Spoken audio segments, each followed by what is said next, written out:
dream, or reflect. Through this emotional resonance, any book of literature lives eternally in the hearts and minds of those who read it.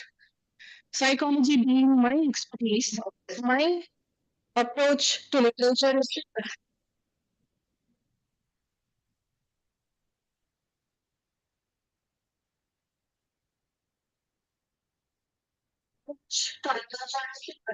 psychology being my area of expertise. My approach to literature is primarily psychology driven. While reading any piece of literature, I focus on the intricate portrayal of the human nature, subconscious motivation, and psychological conflicts that shape the storyline. I find immense value in exploring how authors depict emotional struggles. Critics often use psychological theories to decode a deeper understanding of the characters. Whether it is the complexities of the protagonist's mind or the psychological impact of the societal norms on the character, study of psychology and literature enriches our understanding of human nature and allows us to appreciate the depths and nuances that great literary works offer. As we know, an individual is not merely a collection of emotions, but a living story waiting to be told. And the literature in all its forms is the voice that gives those stories meaning, ensuring that no emotion, experience, or soul ever fades into silence.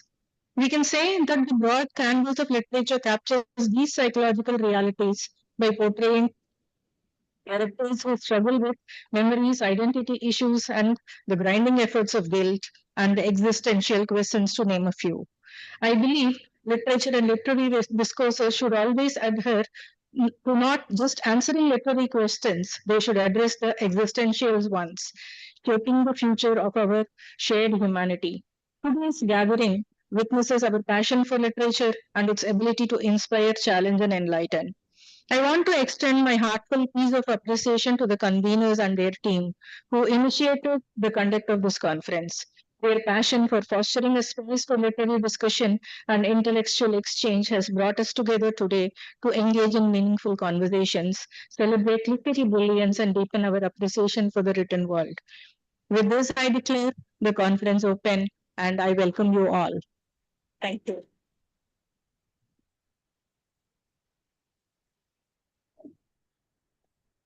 Thank you, ma'am, for your warm and heartfelt words. Now it is my great honor to invite Registrar Exam University, Reverend Father S. Anthony Raj S.J. to deliver the inaugural address and share his vision with us.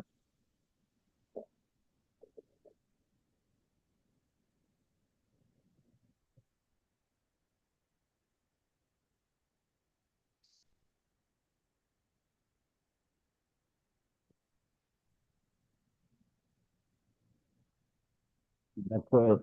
P.V. Padma, respected academic dean, School of Liberal Arts, Dr. Sudha Mishra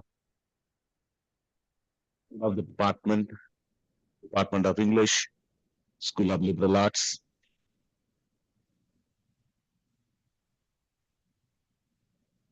Professor David Anshan from the University of Texas, Rio Grande Valley, who has joined us online, the keynote speaker of this inaugural session.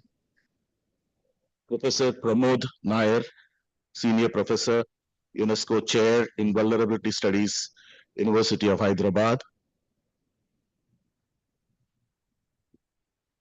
Professor Chidanand Panda, the convener of this particular conference, together with Professor Sudha Mishra, faculty colleagues, and dear participants, dear delegates of the conference, and my dear students.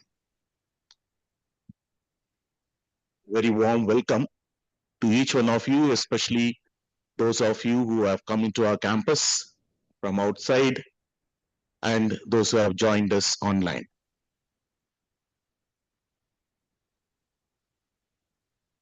Back to the nunnery scene in Hamlet. To be or not to be. The famous line from the most famous soliloquy. To be or not to be. That is the question. Whether it is nobler in the mind to suffer the slings and arrows of outrageous fortune, or to take arms against the sea of troubles and by opposing end them. Now, cut to the present. Reimagining existence. It is just not be or not to be, but how to be. And how do we translate that experience into expressions? And in the continuous space of the experience and the expression is the hermeneutics of imagination. The topic that we have given for ourselves, to ourselves, in the very first international conference of the Department of English of Xavier, of the School of Liberal Arts in our XIM University is reimagining existence. Not just imagine, but reimagining existence and the emerging perspectives in world literature and language. The concept note that is given to us for our approval, it is about reinterpreting in our human existence in response to contemporary global challenges.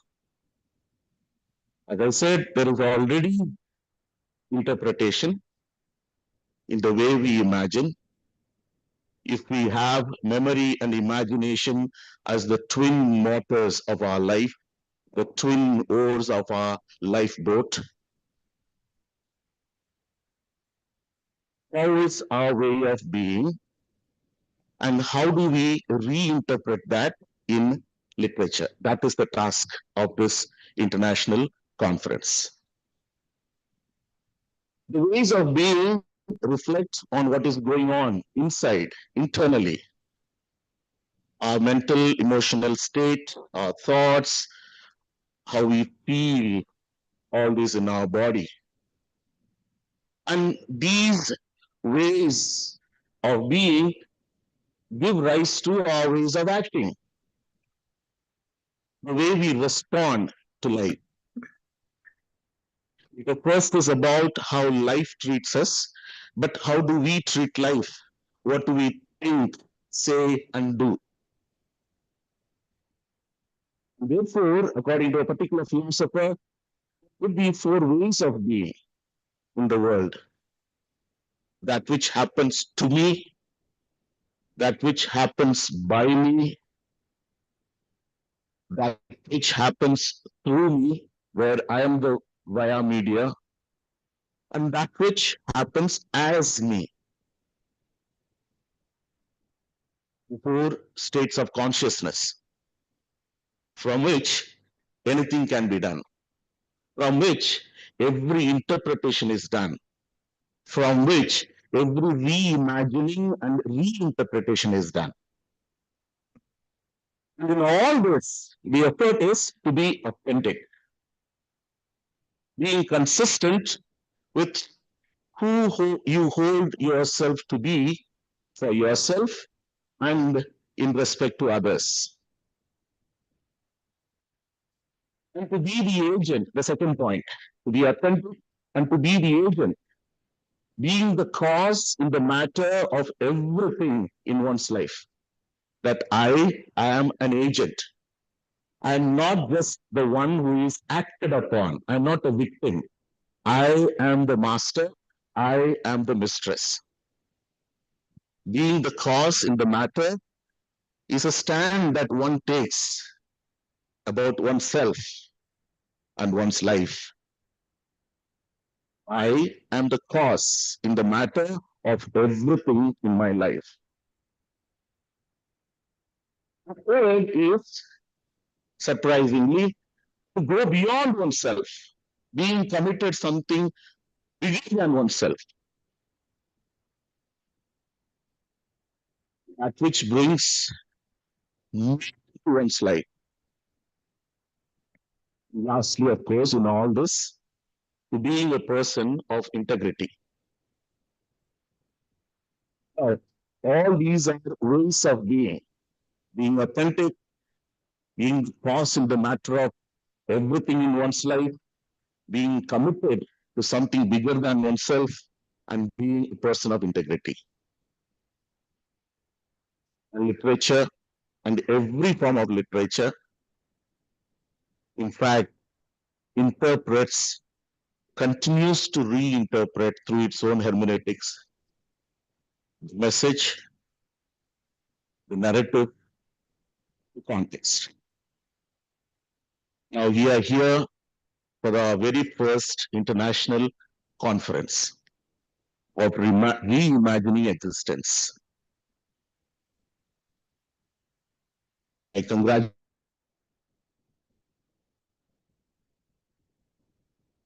just a national one, but it has evolved to be international one. Professor Sudha and Professor Sachidanand have been interacting with me right from the beginning, and it has evolved to be what it is.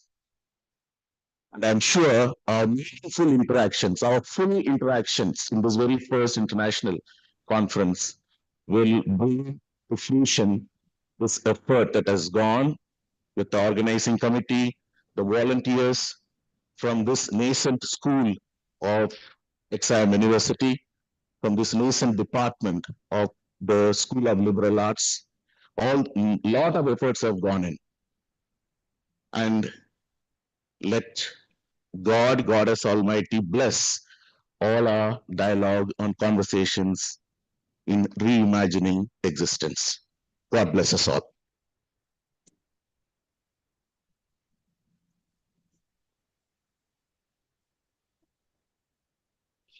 Thank you, Father, for your insightful words and blessings. With great pride, we now announce the release of the book abstracts, a compilation of 114 research abstracts that will be presented during this conference. May I request the dignitaries on the dais to do the honors.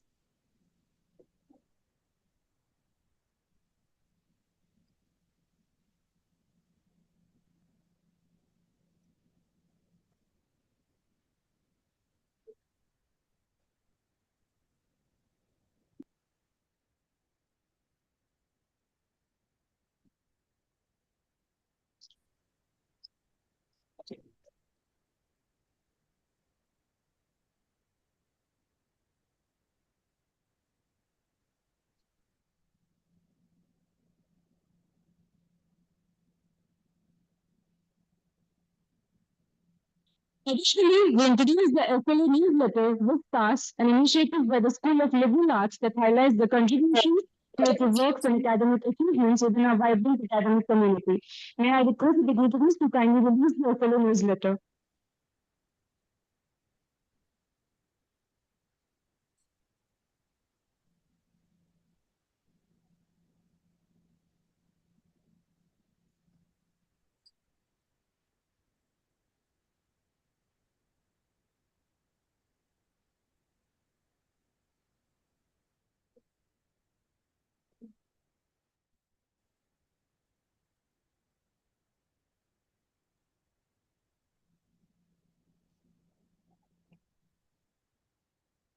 Moving forward, we are privileged to have our keynote speaker, Professor David Walter Anshan, who will be joining us online. Now I request the dignitaries to kindly take their seats downstairs so we can also listen to the speaker.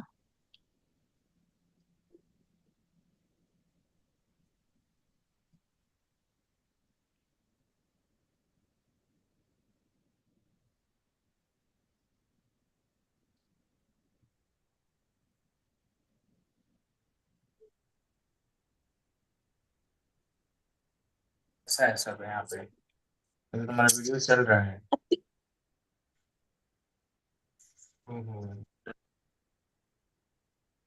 Dr. David Walter Anshan is an associate professor at the University of Texas Rio Grande Valley, specializing in Marxist literary and cultural theory.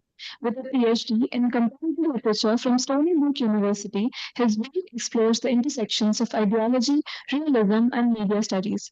His notable publications include Marxist literary and cultural theory and analysis of Norman Mailer, Hitchcock's Psycho, and Marcos. A dedicated educator, he has guided numerous graduate students and contributed significantly to film studies and cultural criticism. We are honored to have him with us today. Let us all welcome Professor David Anshin for the keynote address. Please, sir. Okay. Can people hear me? Can people hear me? Good. Just want to make sure people can hear me before I start speaking. Yes? Is that what the hands up mean? Okay. Okay, good. Thank you. I just never know how these things will work and so forth. First of all, I'm very, very, very happy to be here at the first international conference, XIM University. It's nice to be back. I was in Bhubaneswar until just a few months ago. For 6 months, I was invited as a visiting scholar to KIT University, and I also got to meet scholars and students and speak throughout the area. So I'm once again glad to be back with my friends, and I look forward to in the future, hopefully, being in Bhubaneswar again.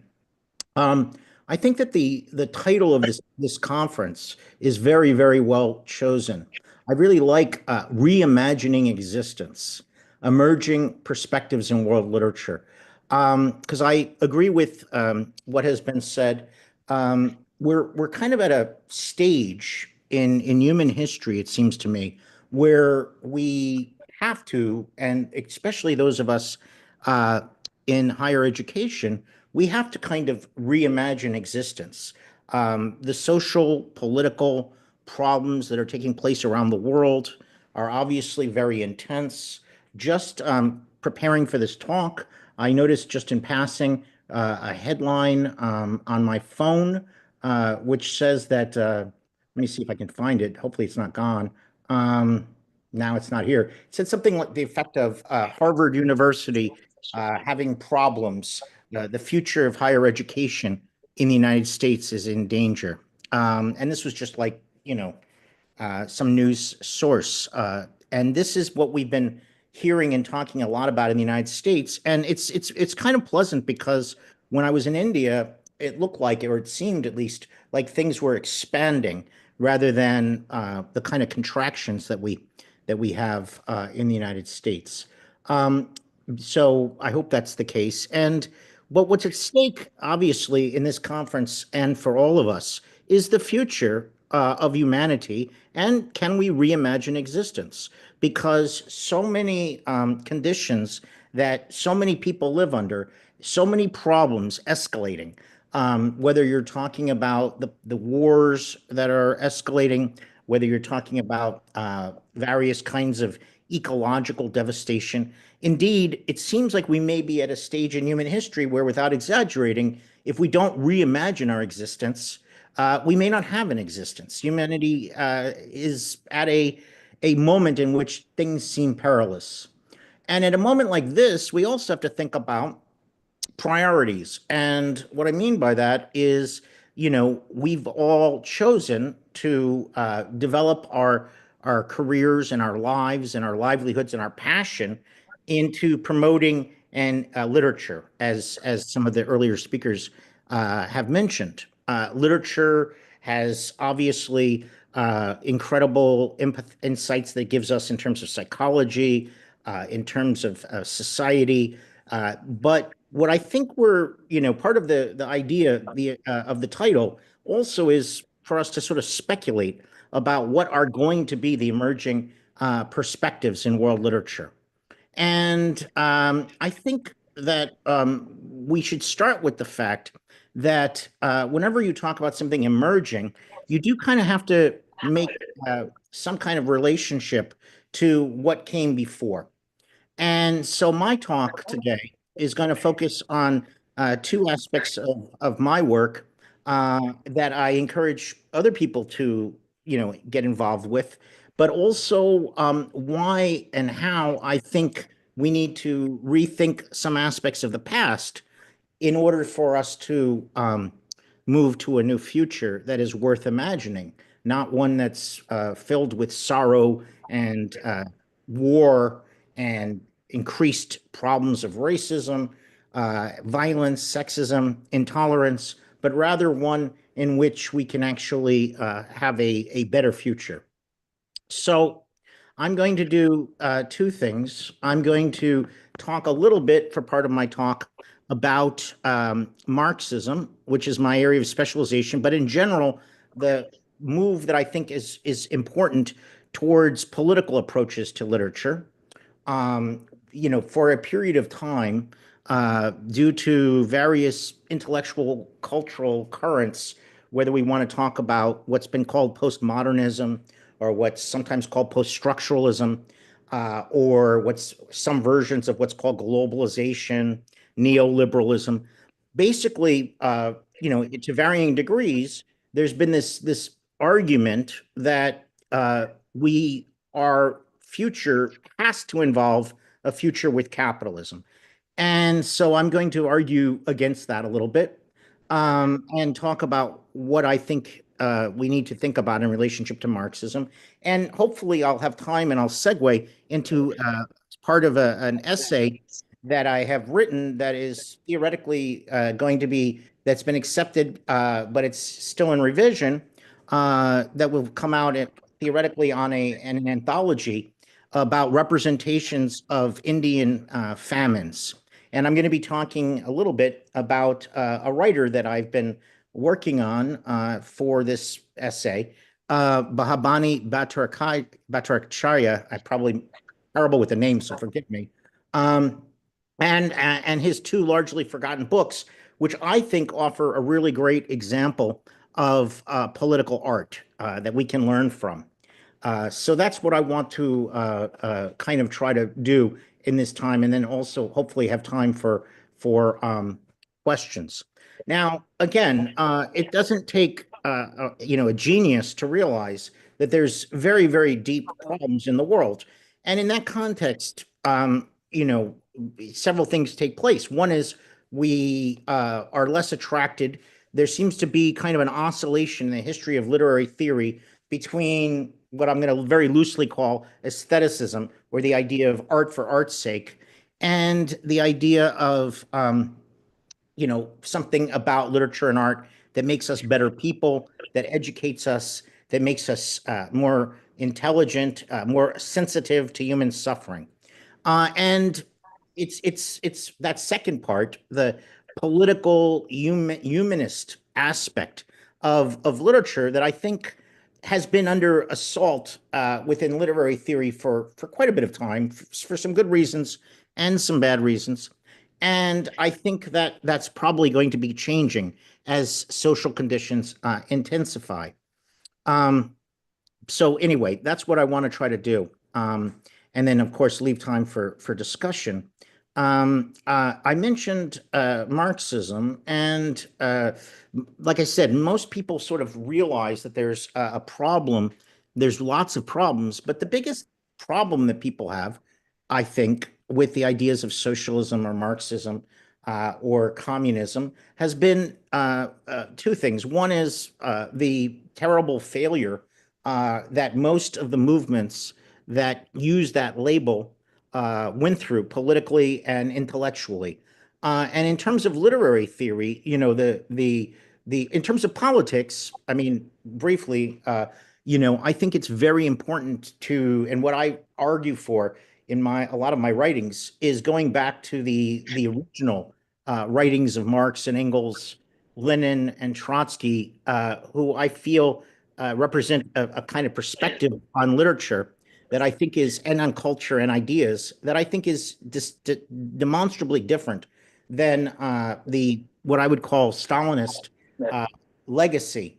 But beyond that, people also have had a lot of criticisms about some of the problems they see with either Marxist approaches to literature or with political approaches to literature in general. Although these days, it seems like, from my observations, you have a lot of people who are taking all kinds of things and doing things political with them in relationship to literature. Like you have animal rights becoming part of literary criticism. You have ecological, green issues.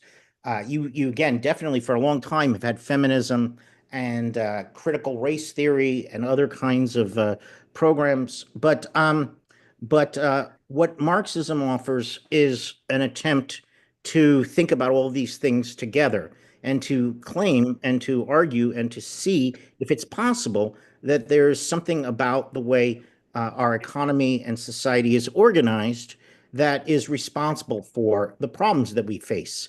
This, of course, does indeed take a new imagination, a reimagining. The late Marxist scholar Frederick Jameson, who has influenced me a lot, who recently died, one of his most famous kind of statements, which he made as an observation about popular culture in general over the last, let's say, 15 years, is he said, in our collective unconscious, it's much easier for us to imagine the destruction of the entire human race than a simple change in the political and social relations that we live under. In other words, we have like story after story that we tell ourselves about disaster and destruction, but we have very little stories we tell ourselves about possibilities, hope, and about the way things need to change. That's part of the reason that I'll be talking about some novels that were written about the Bengali famine of 1943 by a Bengali writer who later immigrated to the United States, who his whole well, not his whole, but in two of the novels that I'm looking at, he's able to do things with his literature that I think are quite important politically, and that even give us information about the world we live in today. But the standard set of lists that we get against Marxism, and Marxist literary approaches are, that they're didactic, that they lack aesthetic value, that they, focus on trying to. They're too preachy, they're too direct, and the two novels that I want to talk about by Babani Bhattacharya, I think avoid these in interesting ways and give us some ideas about things for the future. And part of what I want on a macro point kind of try to argue is that there really wasn't ever in the works of Marx and Engels and so forth this commitment to some of these kind of simplistic political so-called Marxist approaches to literature that have been dominant in the last periods. Uh, again, for example, both Marx and Engels, but particularly Engels in one of his letters, explained that he felt that the most useful novels that are political to a woman writer who was trying to write what was called at the time social problem texts. He said that the major thing is not the conscious, explicit intention of the author, but both Marx and Engels pointed to the impact in their own development and thinking about the world in relationship to the novels of Balzac, who was a conservative or even a reactionary, but whom they found his acuity of skill in analyzing society helped very much their understanding. They famously said they learned more about French economic history from reading the novels of Balzac than they did from reading all of the French economic historians. And that they saw this as a space in which knowledge could be transmitted. In addition, unlike the kind of cliche we have, their goal within the comments that they've made about literature and about politics is interesting. So, for example, we see that that Engels, he wrote about literature in his correspondence with writers, and one of the things that he said that he didn't like about the particular novelist who he was responding to, Margaret Harkness, her name was, is he said that the biggest problem he had with her novel was that she presents the working class masses as a passive, inert mass. And he said that from his experiences in struggle and living in with working people and being part of the socialist movement, he felt that this underestimated and devalued the capacity of the oppressed to change things. What he actually said is that it doesn't help. In effect, this is me summarizing. It doesn't help to write stories just about how people are suffering and how they're miserable, because people know they're miserable. The goal is to write about what people can do and what people's capabilities are and the way that they can change things. And he said that he also went on to say, "I'm far from finding fault with your not having written a point blank socialist novel. The more the opinions of the author remain hidden, the better for the work of art." And this, of course, is quite different than what has been presented generally as Marxist literary theory, especially from people who are influenced by what has been called Marxism in China and in the Soviet Union. Moving to the heart of the paper, as I mentioned, I'm going to be looking at two exemplary but largely forgotten novels by the Indian novelist Bhabani Bhattacharya. So Many Hungers, which was written in 1947, and He Who Rides a Tiger, which was written in 1954.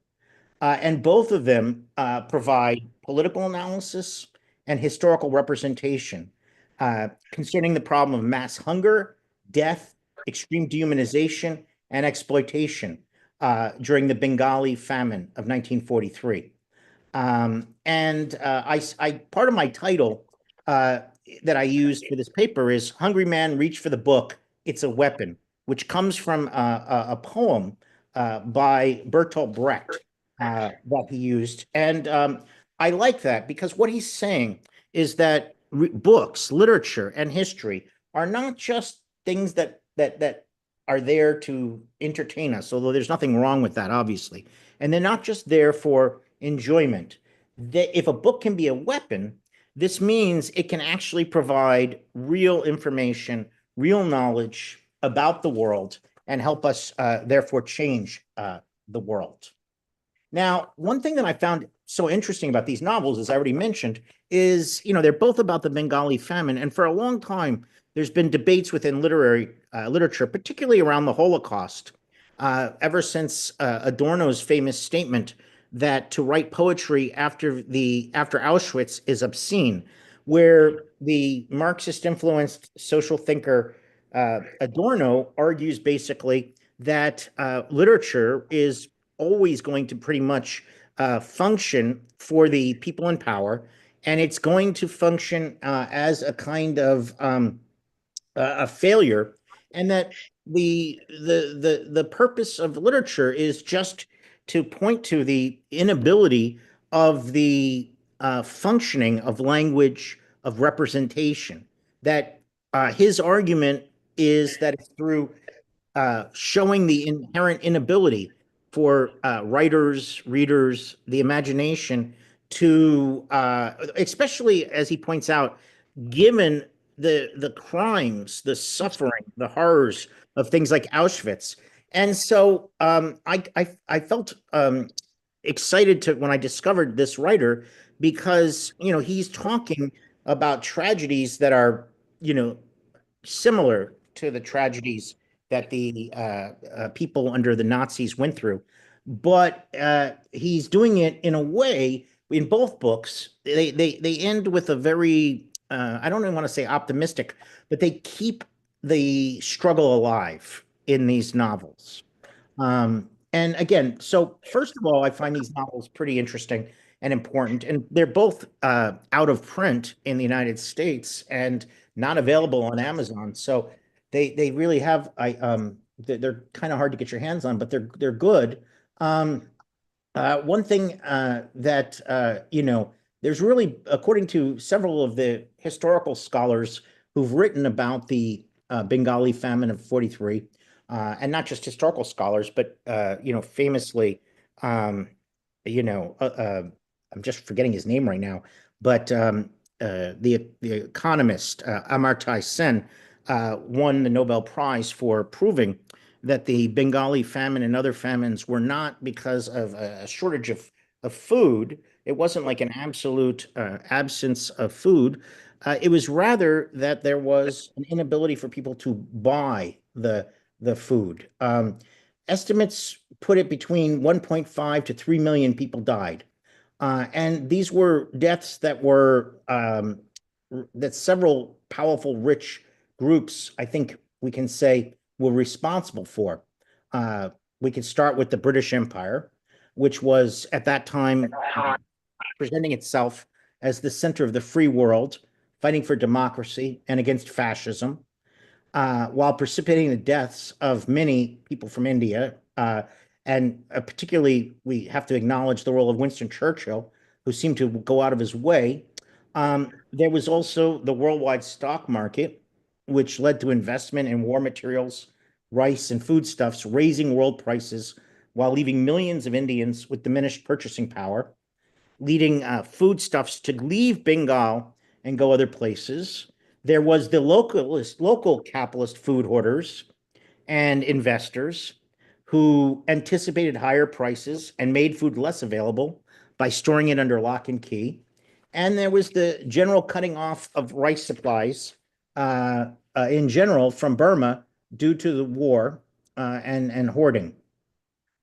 At the same time, though, as Amartya Sen mentioned in his Nobel Prize winning study, Poverty and Famine, he wrote, while 1943 was not a very good year in terms of crop availability, it was not by any means a disastrous year either. The current supply for 1943 was only about 5% lower than the average of the preceding 5 years. It was, in fact, 13% higher than in 1941, and there was no famine in 1941. So this is what became the subject of novels. And it's hard to imagine a more grotesque set of crimes and suffering than the accounts of these, which are part of the novels. And it's also worth noting, the first novel, So Many Hungers, which he wrote in 1947, was very, much on the aftermath of the famine. So it's much, much more about the famine itself, where, as we'll see, it concerns a family that kind of splits down the middle because the grandfather is a leader of the Indian National Congress, and he has a family that live with him in the countryside, but he's also got a son and a family in the urban areas as well. And the novel, by tracing the two parts of the family, is able to create a kind of non character based sense of the totality of the situation. So let me explain what I mean by that. One of the things that some people criticized, or even Bhattacharya for, is not having developed characters. But in the first novel, at least, the goal is to present as many different kinds of perspectives on what was unfolding as possible. And the second novel, written a little later, He Who Rides a Tiger, uses the impact of the famine to create a probing critique of Indian society as a whole. And it deals with issues of caste, class, race, and gender, not as separate issues, but as all interconnected into a system. And so, I want to point out that we're living in a moment now when, according to what I've read, there is famine-like conditions in several places in the world. including the Sudan. The U.S. government, under the new president, just made the decision to cut off funding to groups of scholars that anticipate and prepare for famines. So, it may unfortunately be the case that not everything that needs to be learned about the nature of mass starvation and hunger has been learned by the powerful. And so that's the kind of backdrop. The Now I just wanted to get into a little bit the novels themselves. Um, uh, Despite the largely valid claims by critics who see characterization as the major weaknesses of Bhattacharya's writing, such a view should be mitigated by attention to how the narrative structure offers a deceptively easy but quite sophisticated way of working towards an important political objective through aesthetic means. In both novels, major characters go on journeys that take them into encounters where vast social layers of Indian society get represented and embodied in characters and events. However, particularly in his first novel, So Many Hungers, the narrative method avoids the simplicity of traditional narrative characterization. Indeed, one critic, K.H. Kunjo Sen, describes this well. He writes, the novel has a composite plot weaving out of two main strands: the story of Samarendra Basu's family with young Raoul as the principal character, and the story of the peasant family with the young girl Kajoli as the central character. The two families represent the freedom movement and the agony of the famine retrospectively. And So Many Hungers definitely lives up to its title because it has so many characters, all of them interconnected in a very loose sense, as I mentioned, in sort of two like parts of the same family. So the novel begins with Raoul, one of the two characters, central, reacting to two events simultaneously: the birth of his daughter and the emergence of World War II. The daughter doesn't really play a role, but the second part does. He is overjoyed with his daughter's birth and, similar to the nationalist movement, deeply confused about how to react to the emergence of the Second World War. As a socialist, a fervent anti-colonialist, and anti-fascist, he finds himself embroiled with an ongoing internal dispute about how to best advance freedom. His internal debate, combined with arguments from his various family members, includes his mother, who is not opposed to him, is not political, but doesn't want him to get involved with the war. So we get multiple perspectives and logics. At times, we get a stream of consciousness that depersonalizes the issues and allows the literary critic Mikhail Bakhtin would call multiple voices or multiple perspectives operating against each other. Raoul does serve the independence movement, both the character in a literal sense and symbolically, as he represents issues and contradictions within it, as we discover. His uncertainty and sense of contradictions throughout the novel until the end can be taken as reflecting contradictions within the nationalist movement. Prior to the novel, the character had debated whether to go to Cambridge or remain in India and get jailed as his grandfather did. He also has a dilemma about the level of commitment that he should be involved in because he's fascinated by science. We get a typical kind of sort of semi-stream of consciousness, as I mentioned, when we get his reasoning early on in the novel. Let me read this quote. War was mass murder. You could commit yourself to mass murder with a clear conscience only when you were convinced you would be ridding the world of some evil past. In the name of humanity, others of his generation were called upon to fight the pest in Europe. But the champions of freedom abroad were the eaters of freedom in this land. If he could brusquely eschew the war as nothing but an imperialist adventure, his problem would be ended.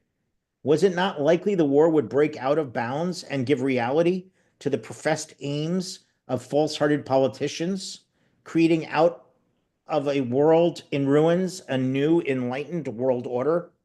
That was Raoul's dilemma. That was the dilemma of the national movement. That was the dilemma of every thinking Indian. And the way the language goes from his ideas to telling us this is the thought of the independence movement, this is the thought of every thinking Indian, is the way that I'm trying to describe, where we get the character both serving as an individual and serving as a kind of symbolic representation, or what some people would call, the character is overdetermined, has multiple kinds of meaning. In contrast, his brother Kunal volunteers to join the English army to fight fascism, with no apparent internal probing or second guessing. By the end of the novel, Kunal may be missing in action or captured by the Japanese, or this may be false information. The differences between the brothers are not the only major political and ethical contrasts within the family. Samendra, the father and ostensible head of Raoul's family, differs profoundly from his two sons and his wife. He is a capitalist hoarder, war profiteer, and speculator who almost loses both of his sons at the end of the novel and finds himself reduced to shame and despair with a vague sense of his own responsibility. He gets deftly represented in passages that merge his thinking with those of the other Indian and British speculators who see the opportunity to get rich. We read an indirect discourse of attitudes of his thinking. Let me quote: bees darting and buzzing for money, honey, pulse pounding, the blood beating in the ears, the crowd with cash in the banks, cash to play with, buy munitions of war, things that make guns, shells, buy the materials of a battleship, buy steels, war eats steels, buy coal to keep the limbs of war warm, divided to make a death machine, scrap iron hurled from projectiles, 1,000,000 tons a month, 1,000,000 deaths a month, death into dividend, war the most enriching industry. The reason I quote these two passages, in addition to the points that they make about the novels, is I'm trying to point out that although there's this kind of assumption that political literature is going to be a very kind of narrow realism with very simplistic kind of narrative structure and simplistic storytelling, which has often been the objective of people who were under the influence of what has sometimes been called socialist realism, which was a dictate, developed under Stalin and other places.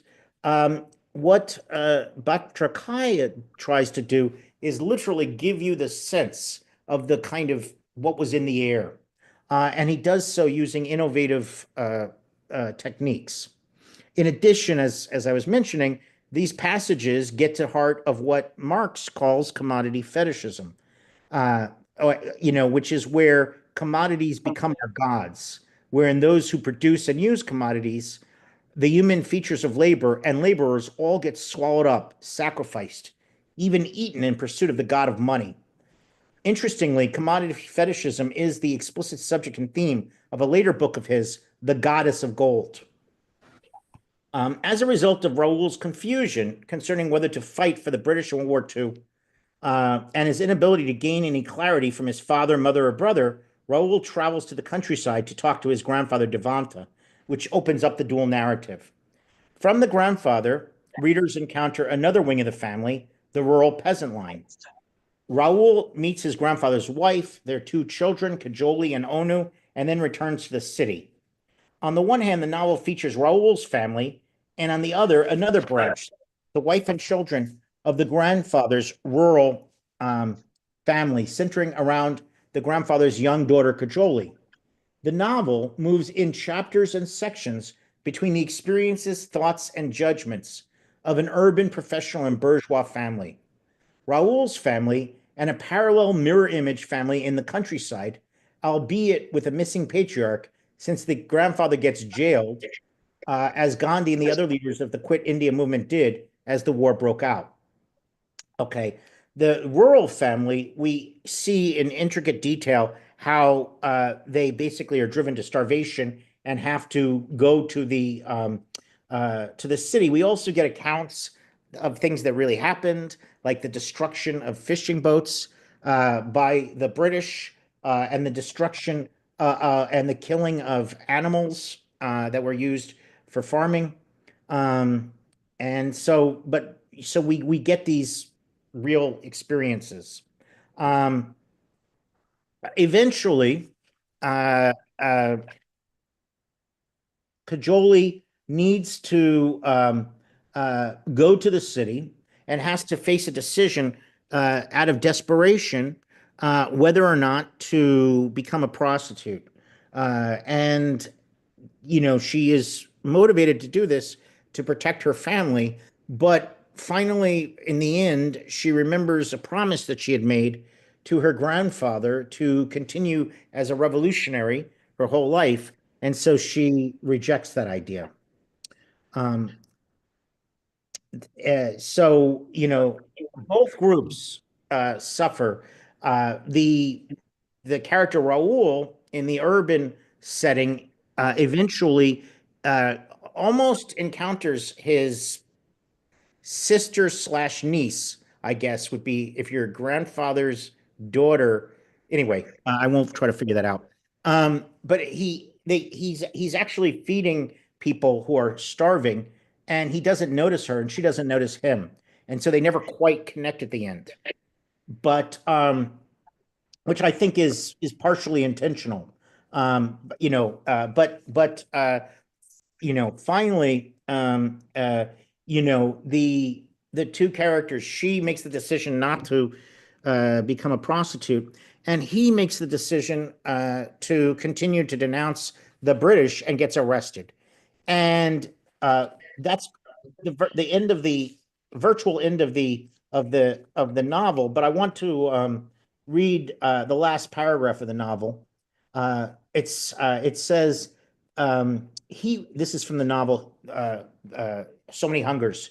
He was alone and in enemy hands, yet he was far from alone. He was a ripple in the rising tide of millions for whom prisons enough could never be devised, nor shackles forged. And strong exultation burned in his eyes, and a strange, intense look of conquest kindled in his face as he gave voice to the united voices. The more they tighten the chains, the more the chains loosen, which is a line of a poem by Tagore. And Bhattacharya was someone who translated Tagore into English. So and they were friends, and he saw him as a mentor. Um, so I think it's interesting because, again, to go back, Adorno said that in the face of the horrors of and the evils of social injustice, it's obscene to write poetry, but it seems like Tagore and Bhattacharya are reversing that and arguing that in a world like the one we live in, we need poetry. Poetry becomes the only response.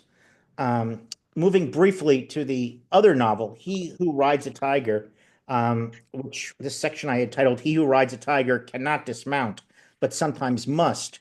And that's because the line, He Who Rides a Tiger, is, I guess, I've been told, it says in the book, is a Bengali proverb that sort of says, if you ride a tiger, you can't dismount or something. And that fits in with this novel because He Who Rides a Tiger, it begins, and it doesn't have the dual structure, but it has a father, Kalo, and his daughter, Chandra Lekha, who live in the countryside. And Kalo, they're not able to support themselves. He's a blacksmith, so he heads to the city and ends up in an incident where he gets arrested and in prison meets a friend, B10, is the name of the guy's prison number, B10, and then the character becomes called Bitten, Biten. And Bitten just mentions when you get out, there's nothing you can really do. There's going to be no food, no jobs in the city. You're going to be facing unemployment and competing. And he's really desperate because he wants to protect his daughter. So Bitten says, well, the one thing you could do is you could fake some miracles. And he tells him how to do this. So when he gets out, Kalo not only fakes miracles, but convinces everybody that he was born a Brahmin and that he's a holy man and that he can do magic, which is not the case. And he does this partially as a way of manipulating others and striking back, and partially because he needs to survive. And that's what puts him in the position of being he who rides a tiger. Because once he has this elaborate pretense that he's this upper caste, upper class holy man, he can't stop, or they will be, again left merciless without any defense. Um, so as time goes on, Biden gets out. He becomes more and more torn, Kalo, between the truth and his higher status that he's been able to accomplish. But also, he realizes that he's basically challenged a whole wing of traditional beliefs, because his very behavior is in violation of his of the caste restrictions, and he but he feels he can't do anything about it. So Biden falls in love with his daughter. His daughter's there. She carries on the charade with him, and he says, "You can marry my daughter, but you have to go along with the charade." And Bitten, who had a sister who fell in love with somebody who was the wrong caste, killed herself. So he won't do this. So finally, the he's torn because he realizes, on the one hand, that he likes this comfort, and the other hand, he feels guilty about the deception and so forth. And finally, what happens is he denounces. His daughter's going to be given to to a person that's upper caste that he doesn't like, and he finally denounces the whole setup, and then the novel ends with an uprising of the hungry, um, and uh, and then it ends again on a positive note, with the characters having chosen not to uh, uh, uh, give up. The reason I mention this is because I think that uh, that what these novels do are things that a whole layer, maybe we can get into this in discussion, of contemporary theorists have basically challenged. Whether you talk about people like Linda Hutchin and her challenge, her defense of what she calls postmodernism, which is the inability of us to write convincing, real historical fiction. Whether you think about the various post-structuralist and deconstructive critics, I think that those things are going to become less um, justifiable as we face these kinds of conditions. And I think and hope that we will use our imagination to literally analyze, challenge, and to reimagine our future. Thank you. And that will be my talk.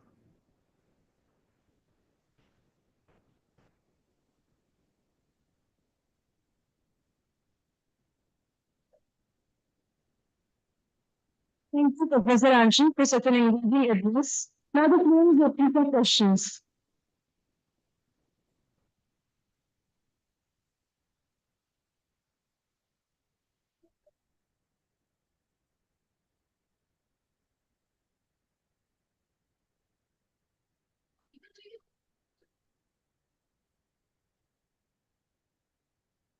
Hello. Good morning, sir. Good. I'm here. Okay. Sir,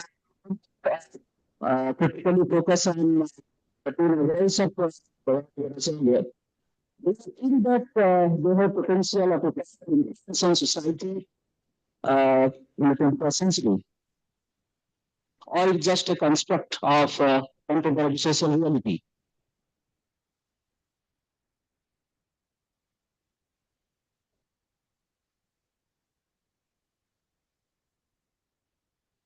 I'm sorry. Was that a question? I didn't get the question. I'm sorry. I didn't come through very clearly. So you discussed different levels of free correct? That's it. Yeah, go ahead. Go ahead. I can see you. Yes. So he has predicted that the social realities of to this time, post-independent India. But do you think that there is a impact of socialism, the social system currently, or it just conflict?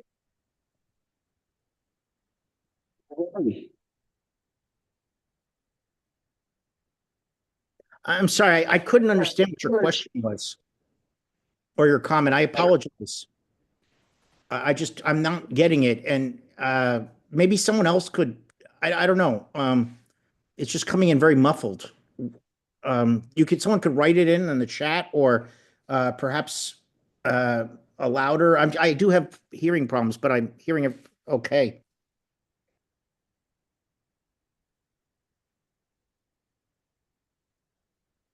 Do you think that this has a profound social impact in the 21st century?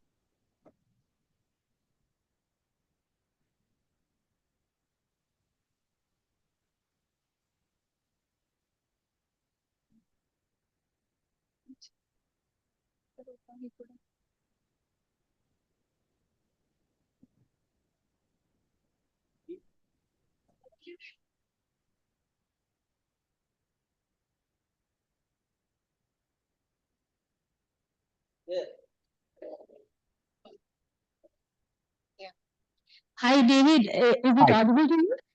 Hi, good to see All you. right, all right. So what professor is trying to ask is, the thing that you taken it for the research, the construct which has been projected, the output that you've taken for the presentation, is it valid and does it have a social impact in the current situation in India? In 21st century, does it have the construct that you're talking about? Is it just an idea or it has a real impact in the modern times in India? Okay, so was the question about the impact that literature has in the real world rather than just being a set of ideas? Was that what you were asking? Exactly, exactly. Yes. Right. Well, let's not forget that, ideas have to happen for there to be change. It's true. And I agree with the spirit of the question. I mean, it's it's not it's easy to get to love literature and to enjoy literature and art and aesthetic sensibility for its own sake. But we're at a point where arguably we don't have that leisure that we might have in the past. The question is, obviously literature alone will not be the basis of social change. For social change, there's going to have to be political movements. There's going to have to be social movements. There has to be, and one of the great things, and one of the reasons I'm so happy to be at this is it's now we have the technology. If it weren't for my hearing loss, to be able to have these conversations across great space, and we can do it simultaneously. So the possibilities of building political movements on a world scale are greater than ever before. But in order for that to happen, people have to believe it's possible to change things, and they have to believe it's possible for there to be positive human values that can be defended. And that's what literature does. Literature gives us the imagination.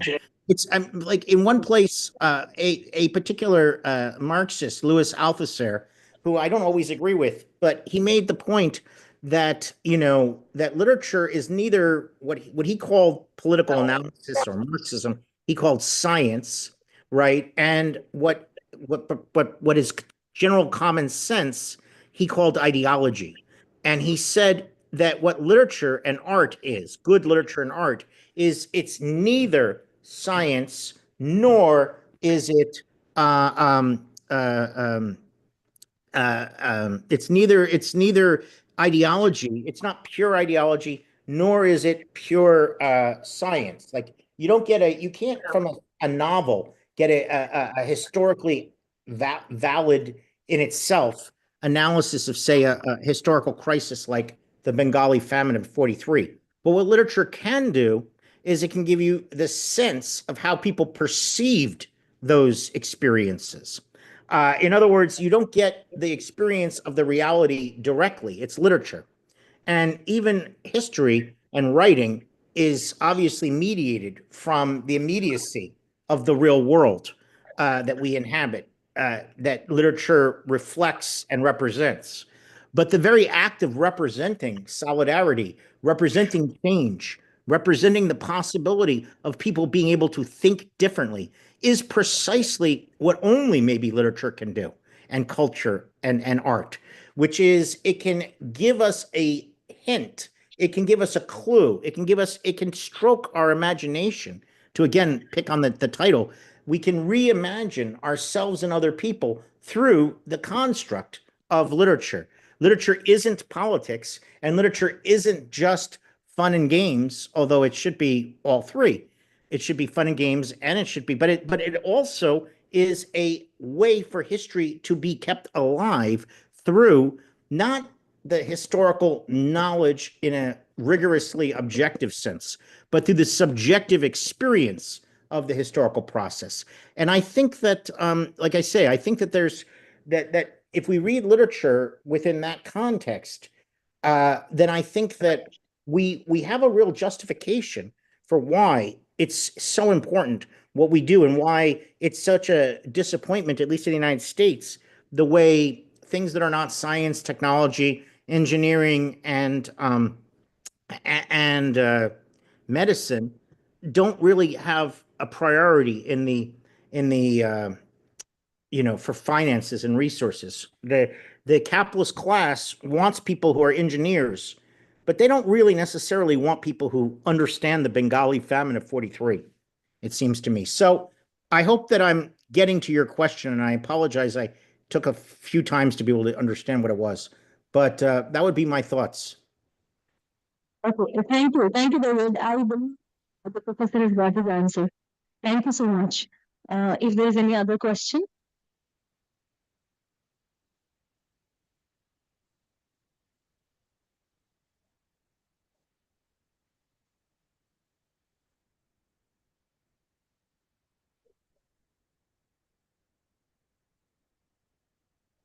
That's David.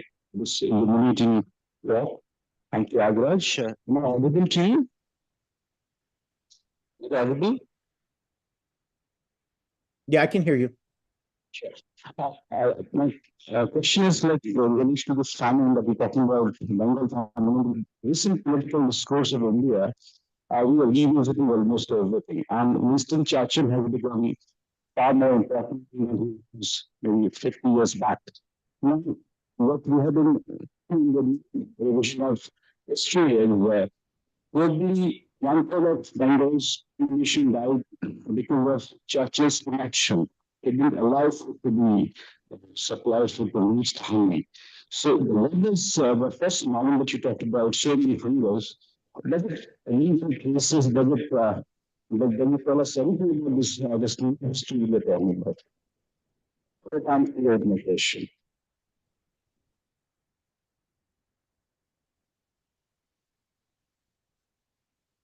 I'm sorry. Well, I got a lot of what you said, but I didn't quite get the question. I can give it once again. Sorry. Is it audible now? Careful. Actually, recent political discourse from where we are trying to, so many narratives being said on Bengal history and family. The international that see that Bengal's dying, it's believed now. I don't have to think it's believed that being said that one third of Bengal's population died because of Winston Churchill's inaction, or rather, political action to supply food to the hungry. So, does this novel you have discussed, does it only like, does it leave any places to look at history on this angle? church's role in development. So many hungers that we got. Hope I'm clear. Thank you. Thank you.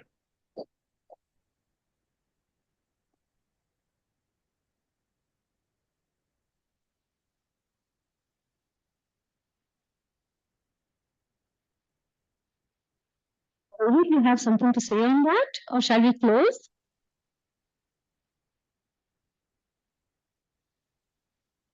By the way.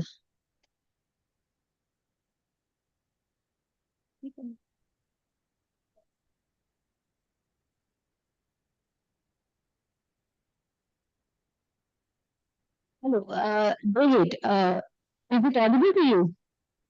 Yeah, hi. I'm Yeah, so, off and on, but go ahead. all right, so could you hear the remark made by one of the professors just now? Would you like to say something? I'm sorry. I'm not. I really am having trouble. All right, there is some technical You can glitch, I type believe. it. Someone could type what the question is on the chat if they want, or I'm just, I don't know. It's coming in muffled.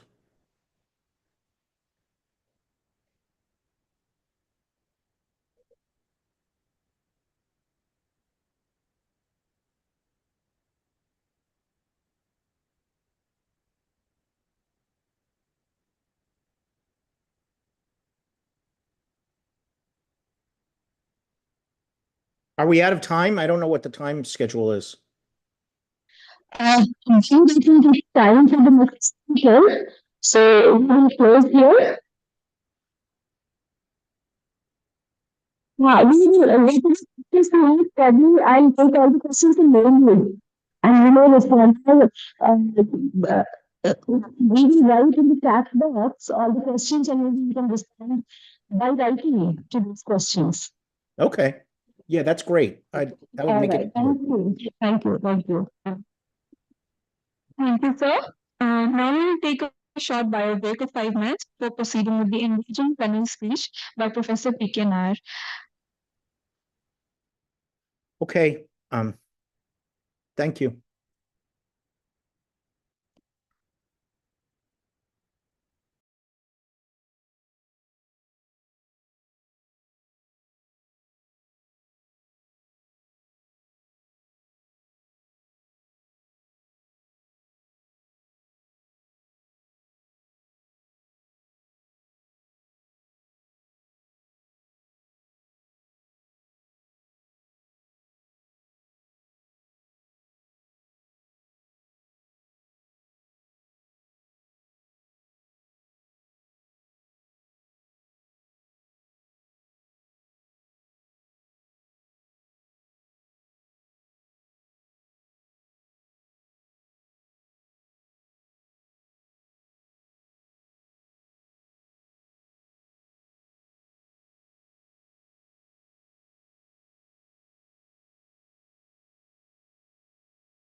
back to the session.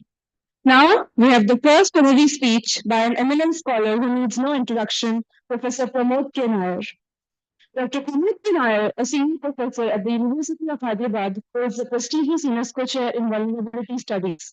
His extensive research spans human rights, post-humanism, and colonial discourse, making him one of the most prolific writers in the arts and humanities in South Asia. Recognized globally, he has authored 6 books, including Vulnerable Earth, Human Rights in Literature, and Post-Humanism. A recipient of the President of India's Visitors Award, he is a leading voice in cultural studies and post-colonial analysis.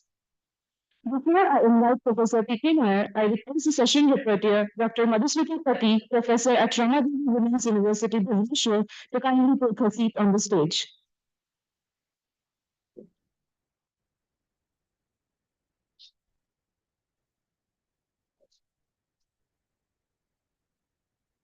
Now, with great pleasure, I invite Professor Nair to deliver his plenary speech. Please, sir.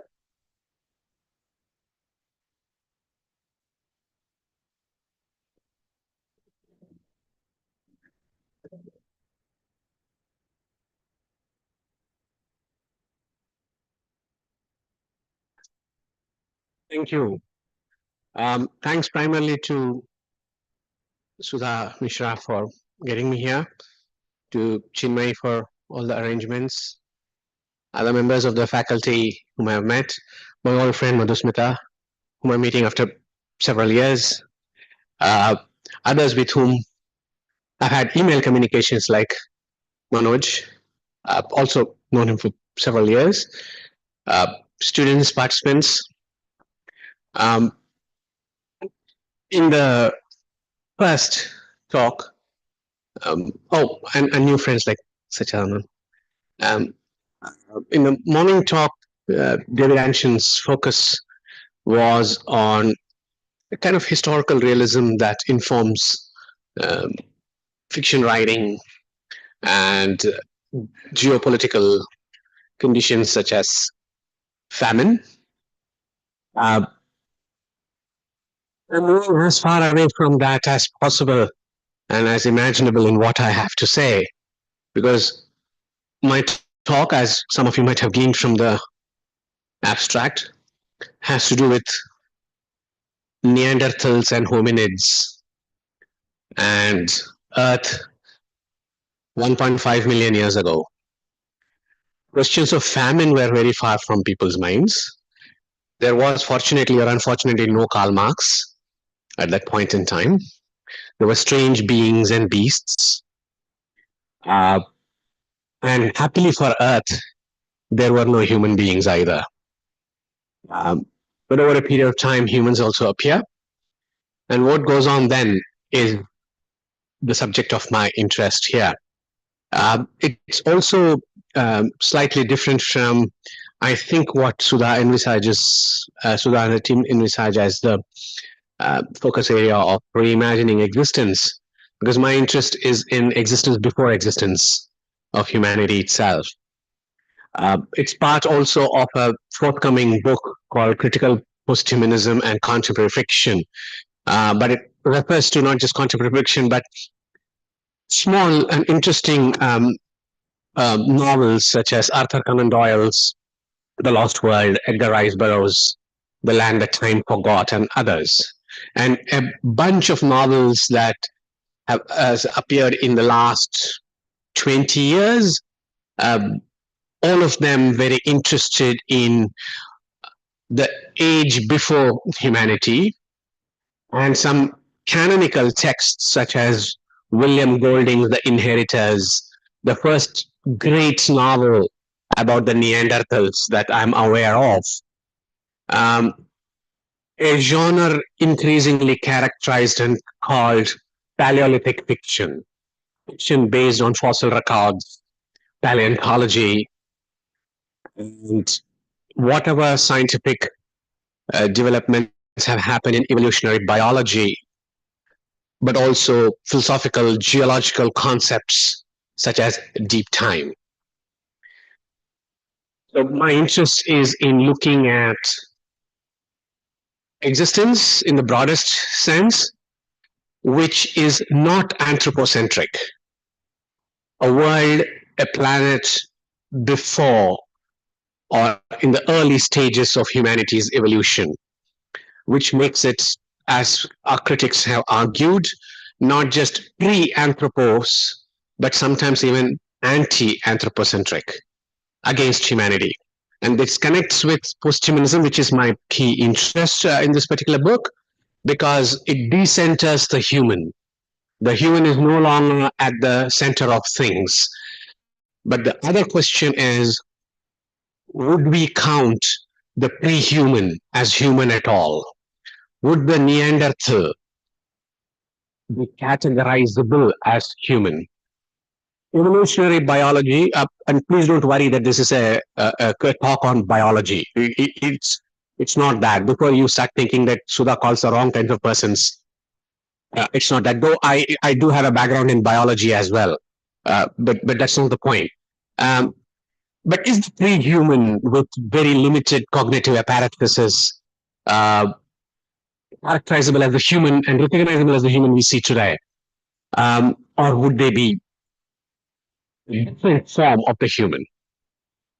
Which means, again, we destabilize and decenter the human as the center of the universe, because the evolutionary pathways have been different.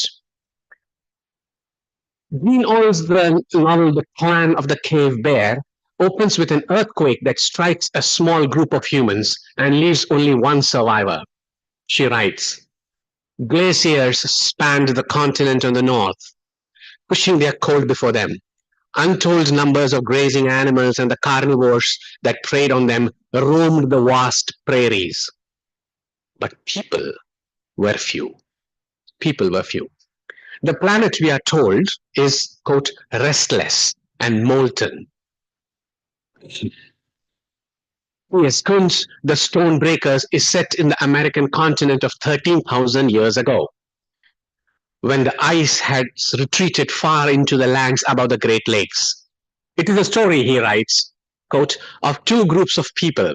One possesses a simple, long-established technology well suited to the cold environments that they had inhabited for thousands of years. The other, newer arrivals, possess a new technology and a hunting strategy that enables them to move more quickly across the landscape, hunting the large ice age mammals that are already well on their way to becoming extinct.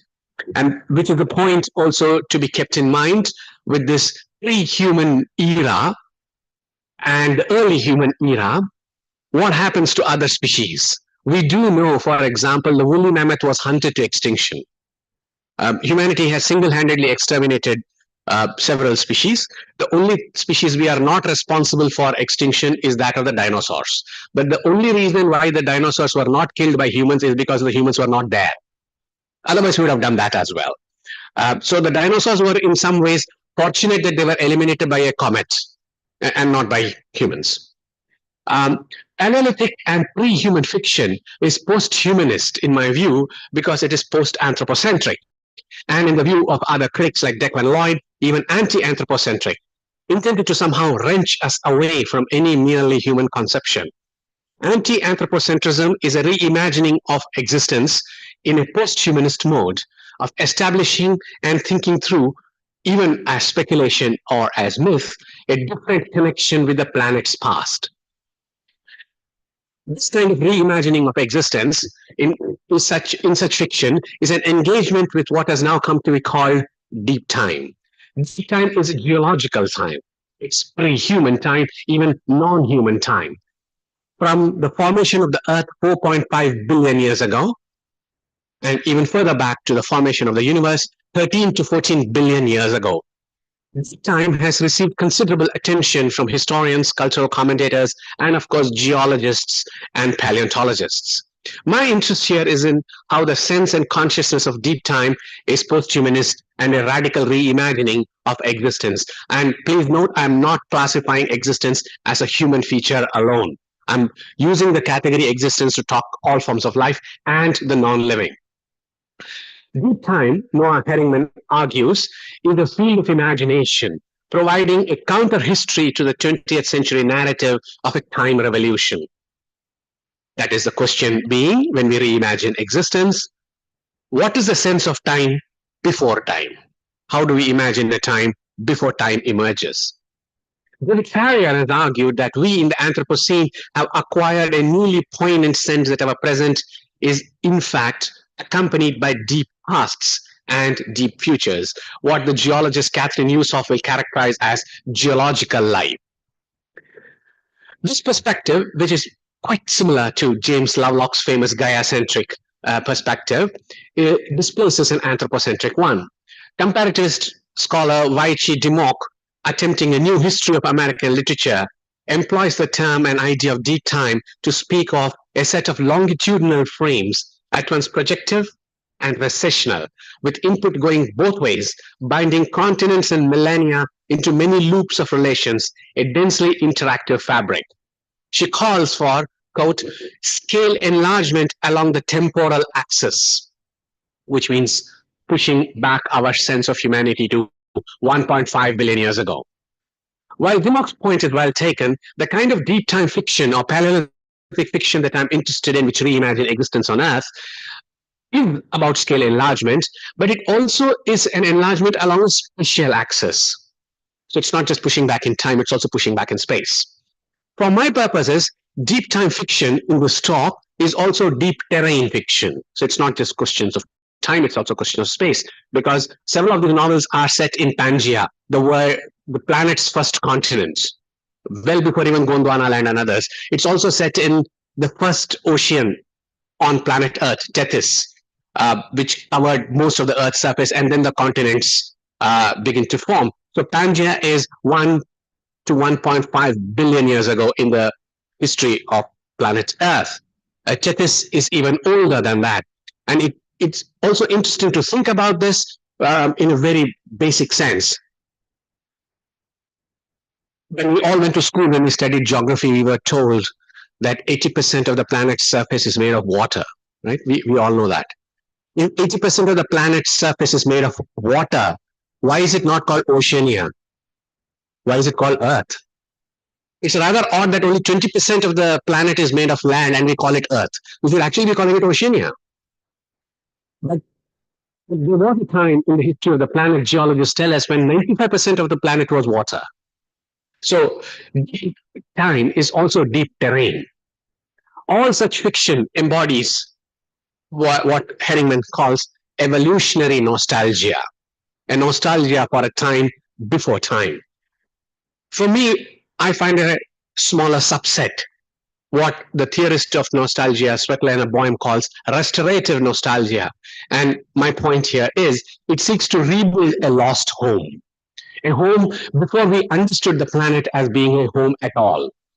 The invocation of deep time and deep terrain, reimagining existence here, decenters the human in an attempt to address what has been called environmental generational amnesia, because we tend to think of our generation's perception of what is normal shaped by our own experience rather than any objective standard.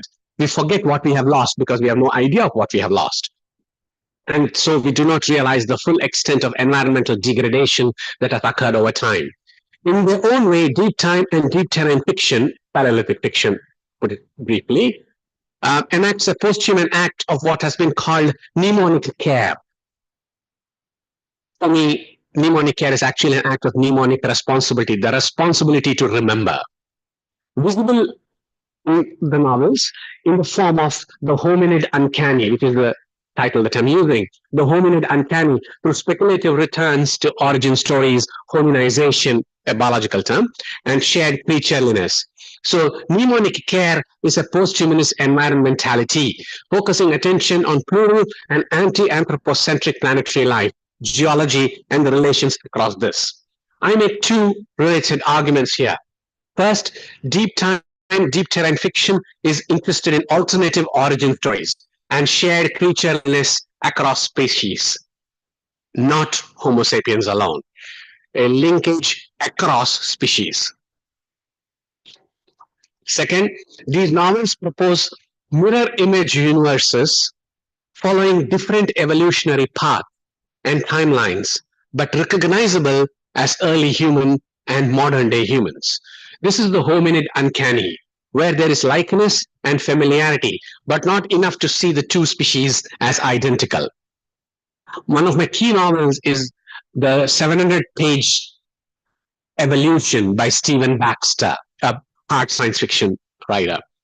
And he begins by talking very early in his novel about a rodent-like creature called the Purgatorius. This is official record from science being used in fiction, the Purgatorius. Baxter's origin story does not begin with the hominids, not with early humans. It begins with a rodent-like creature. Why? Here is the description. Through her brief life flowed a molecular river with its source in the deepest past, its destination the sea of the furthest future. Think of deep time. No? That's the expanse. And from that river of genes, widening and modifying as thousands of millennia passed, would one day emerge all humanity. Every human ever born would be descended from the children of Purga. So it's not even early human, it's a rodent. It demolishes human ego when you think we emerge from rodents, you know, when you think we are the crown of creation and all that. You began life as a rat. Let's not forget, you began life as a rat. And as the saying goes, in a rat race, even if you win, you're still a rat. Baxter's origin story does not begin with the hominids, but with the earliest creaturely embodiment of the human, the Purgatorius. The humanoid and primate origin story, besides underscoring a shared featureliness, also sets out to do something else. It puts the prehistory of the post-human, which underscores our evolutionary situation from its very beginning. And that beginning is inextricably bound up with the non-human.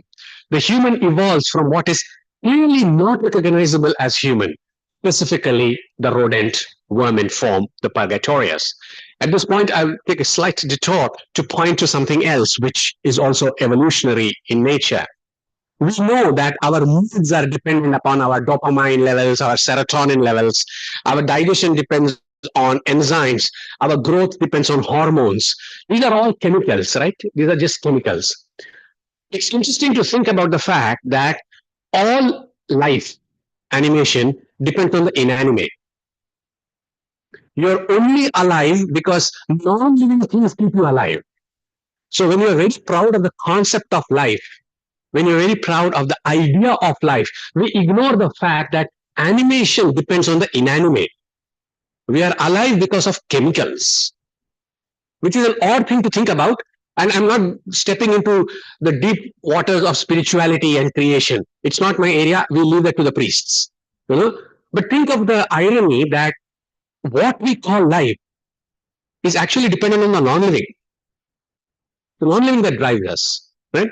So it's interesting to think of the word animated, anima, which is actually based on the inanimate. Like earth is not earth, earth is water. Life is not living, but the non-living.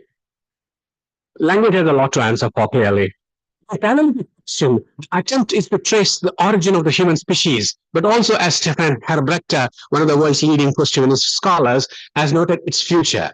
He writes, a truly ancestral understanding of before humanity would thus involve an entirely other relationship, one that becomes before human existence and even before human thought. Later he asks, how human was this other human? Were there other humans before humanity? What does it mean for us and for them? Are the early humans human? So when we speak about before humanity, the word before in English means two things, in front of, but also anterior, right? These texts call attention to the irreducible difference within the human species. Baxter's Evolution gives us the origin story of the warm-blooded life forms, and he has a long description about the cold-blooded animals and the warm-blooded animals. It reads a little bit like a biology textbook, so I'll skip that. But what Baxter is pointing to is the lateral diversification of species, of which only one strand is the human. only one. In the process, Baxter maps correspondence across origin stories. The hot bloods is a collective that contains the pre-human and the other than human. The overall emphasis on what he calls redesign across species also enabled the emergence of the first humans. Implicit in Baxter's account is the role of cold-blooded creatures, that the cold-blooded creatures are the ones that create the hot-blooded ones in the evolutionary scheme of things.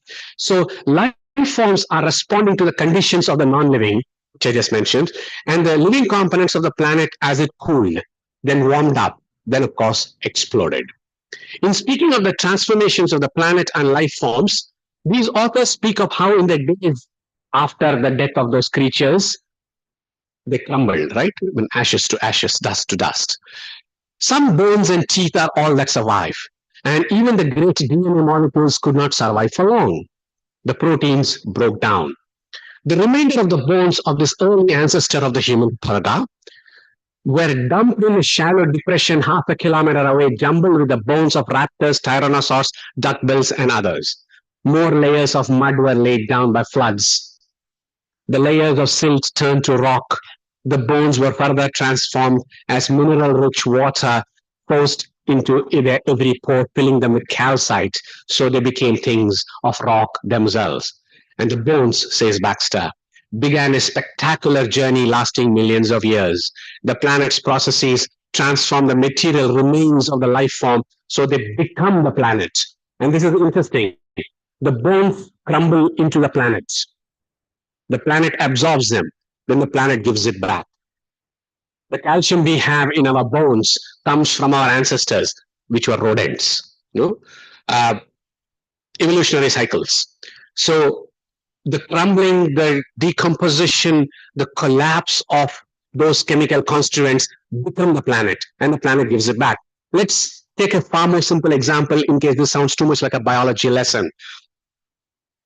The fuel we use in our vehicles, fossil fuels, come from trees that were extant upon Earth 1.5 billion years ago. They sedimented, decomposed, and became what we call petroleum now. So all the materials that we use in our fossil fuel cultures are from 1.5 billion years ago. And if you want to know anything more about consumption, you don't have to look any further.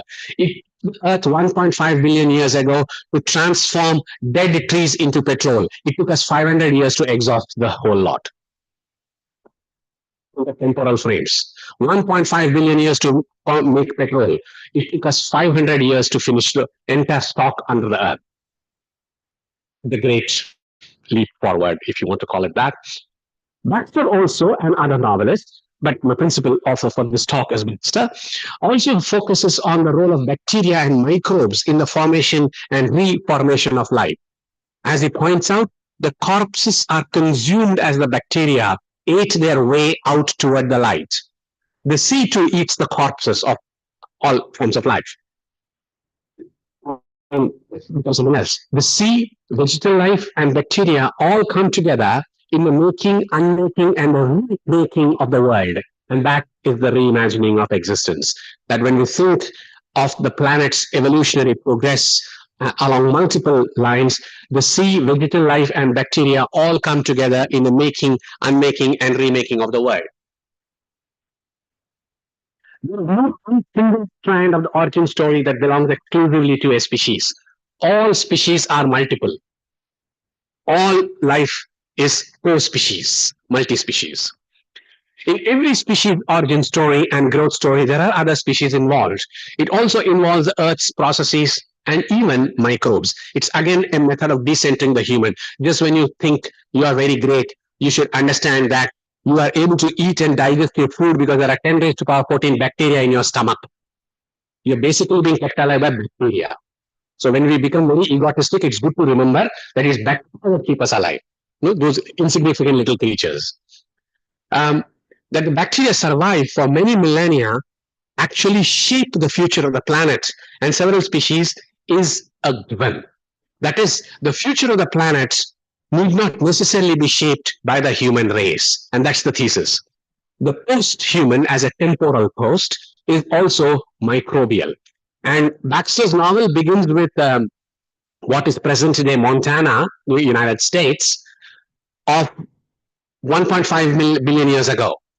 And it ends with planet Earth 1.5 billion years into the future.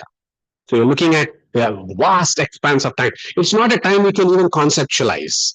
I mean, you have to leave it to the geologists and the evolutionary biologists. But there's only one discipline on Earth which can imagine things that never existed, and that's literature, right? Things that never existed can only be imagined within the pages of the literary. So this is Baxter speaking about the future evolution 1.5 billion years ahead. Quote, bacterial spores drifted away from Earth, and propelled by the gentle, persistent pressure of sunlight, they created a diffuse cloud around the sun. The bacteria, interplanetary travelers, that's his term, interplanetary travelers, had coated their DNA strands with small proteins that stiffened the helical shapes and fended off chemical attacks. These glorious spasms marked the final death of Earth. But on a new planet of a new star, the nebula was just a light show in the sky. What mattered was the here and the now. New ecosystems, and the bacteria are moving towards that. Bacteria from the remnants of the Earth. And he writes, and I love the conclusion, life always had been chancy, and now life had found ways of surviving the ultimate extinction event. And life had found ways should recall for some of us at least the classic line by Ian Malcolm, the mathematician in Michael Crichton's Jurassic Park, life always finds a way. That's his thesis, life always finds a way. And Baxter ends with a homage to the pioneer text of, I don't know whether you know the term rewilding, the repopulation of the earth by bringing back creatures who are extinct. Jurassic Park 1984 spoke about the bringing back of dinosaurs. What is being done in a very real world is something up north in Siberia, in a place which has been called the Pleistocene Park. It exists, you can look it up, the Pleistocene Park. And the first attempts to rewild the earth is of the woolly mammoth. So the woolly mammoth is being revived. As of 2 weeks ago, instead of woolly mammoth, they for some reason got a woolly rat. I do not know why the rat is such a prominent theme, but the woolly mammoth is coming back, the revival of the megafauna. And Jurassic Park anticipates it at a time when there was no technology to do that, which is why I said literature imagines a world which is not yet here, right? So life had always been chancy, and now life had found ways of surviving the ultimate extinction event. In new oceans and in strange lands, evolution had begun again. Please note what he's saying. In new oceans and on strange lands, evolution had begun again. But it had nothing to do with mankind. It's the last lines of the novel. It had nothing to do with mankind. The future, Baxter suggests, is microbial, not human. It's not Homo sapiens. The next evolution on some other planet would very well be engineered by the microbes that had escaped the end of the earth. There is another kind of origin story that pre-human and early hominid fiction finds interesting, of pathogens and disease. Robert Sawyer's trilogy, I'm looking at volume 1 here, Hominids. This is very discussion of immune systems across races and cultures. In the novel, two time frames meet, that of the Neanderthal, although Neanderthals in the novel have technology, and modern humans. And which is why it's essential for us to read the 1958 novel by William Golding, The Inheritors, where the Neanderthals meet the next species, Cro-Magnon man. So the novel, as some of you may be aware, situates this encounter between the Neanderthals and their inheritors, that is Cro-Magnon man. Cro-Magnon man is our direct ancestor. Sawyer writes, they're discussing disease systems. European explorers all came from agricultural high-density societies and were lousy with plague germs. The natives were all from low-density societies with little or no animal husbandry. They didn't have plague germs of their. That's why the devastation only went one way. There is a localism to pathogenic environments, and this is a historically documented fact first published by Alfred Crosby in his Columbine Exchange and Ecological Imperialism, that the New World was not conquered by guns. It was conquered by bacteria, as we know. When the Europeans first arrived, they brought flu, influenza germs, to the United States. And the Native Americans' constitution in the immune systems had no response to it. So all the great glory of European conquest was actually done by bacteria again. So the history of the world is actually microbial, not human. It has never been human. Humans have never been conquerors. We are destroyers, not conquerors. And the actual expansive colonial activities were all undertaken by microbes. It's a very humbling thought. With the localism to pathogenic environments. In other words, colonization by humans, specifically European colonization, was achieved because they brought animals, and the animals transmitted zoonotic diseases to human beings. That's how America was conquered. The movement of microbes and pathogens from the domesticated animals into the humans. These European humans arrived on the new continent, the New World, and the natives of the New World, exposed to both animals and humans, suffered the exposure at multiple levels. Modern America originates and evolves in the cultural and pathogenic encounters across races, microbial forms, and cultural practices. This is important to note. I'll read that again. Modern America originates and evolves in the cultural and pathogenic encounter across races, microbial forms, and cultural practices. That sounds like a Trump line, actually. Encounter between races and things like that, and immigration, of course. But microbes don't require visas to cross over the borders. You can build walls, but but life finds a way. It still will get across. Trump can't stop that. American illnesses and cultures of health, so to speak, were biocultural, multiracial, and multi-species. Expanding beyond America's most serious diseases that affect us started in domesticated animals and then transferred to people. For example, measles, tuberculosis, and smallpox all came from cattle. The flu came from pigs and ducks, and whooping cough came from pigs and dogs. There you go. All the diseases that plague us came from animals. They're all zoonotic diseases. If you consider humans as made up of pathogenic components, then it is clear that these components have zoonotic origins. What these novels try to do is to propose mirror image universes following different evolutionary paths and timelines, but yet recognizable as human. This is the hominid uncanny, where there is likeness and familiarity, but not enough to see them as identical. The hominid uncanny, and the second part of what I want to say, the hominid uncanny is marked by several features that complicate the pre-human, the human, and the post-human sequence. First, the hominid uncanny that we experience when reading about the early clans in Golding's novel Inheritors, or the ape men in the land that time forgot, that is Edgar Rice Burroughs. Some of you may know Edgar Rice Burroughs by his most famous creation, Tarzan of the Apes. That's his cult best-selling series. And ape men, and an affective continuum that stretches across and links the different stages of humanity.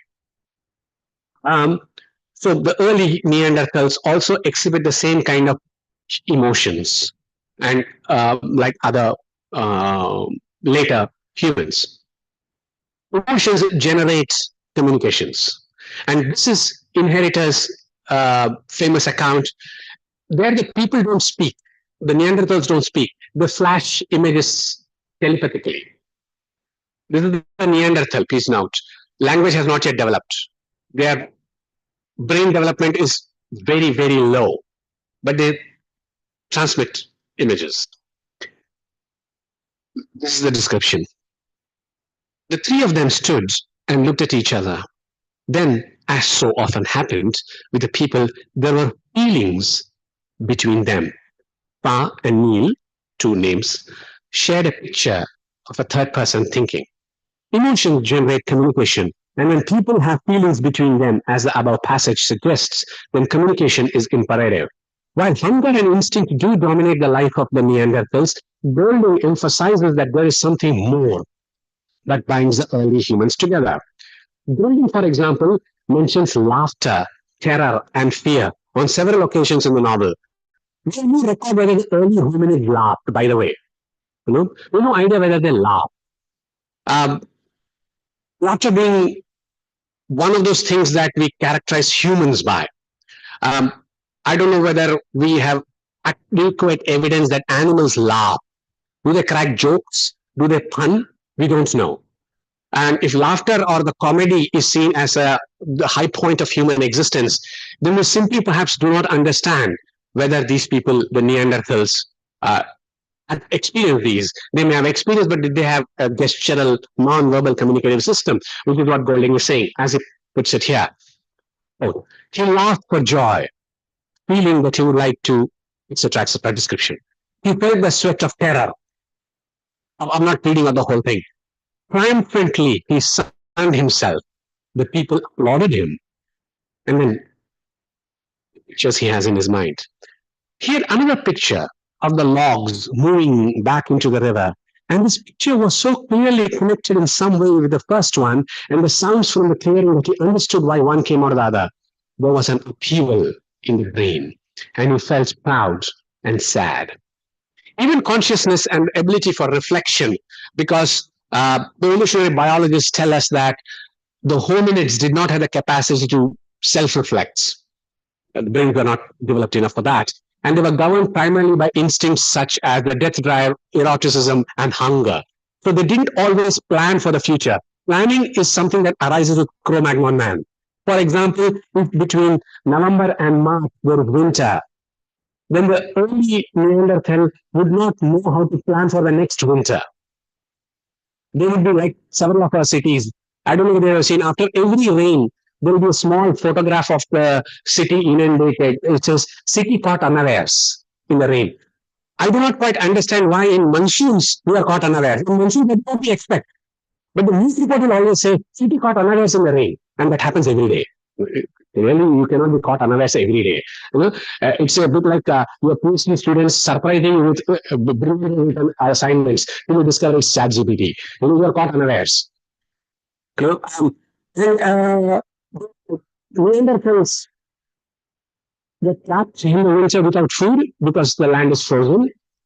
Next winter, they again trapped without food because they don't recognize that the seasons repeat and you need to plan for the next winter. Cro-Magnon learn from that experience. So when the snow and ice cover the land, we will not be able to hunt. The plants will not grow. So next year, when the season comes around, we should have put food away. That planning marks Cro-Magnon man. It doesn't mark the Neanderthal.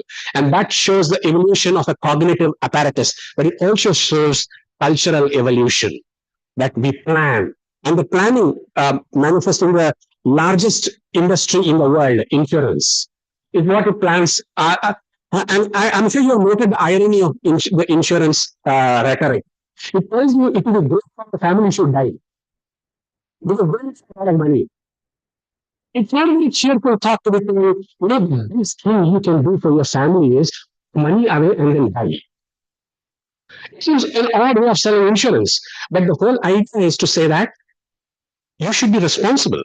And the idea of responsibility is something that has culturally evolved, not biologically evolved. So I'm separating the two. I'm following here Carl Sagan and others writing about biological evolution and cultural evolution. So we start to plan, we put money away.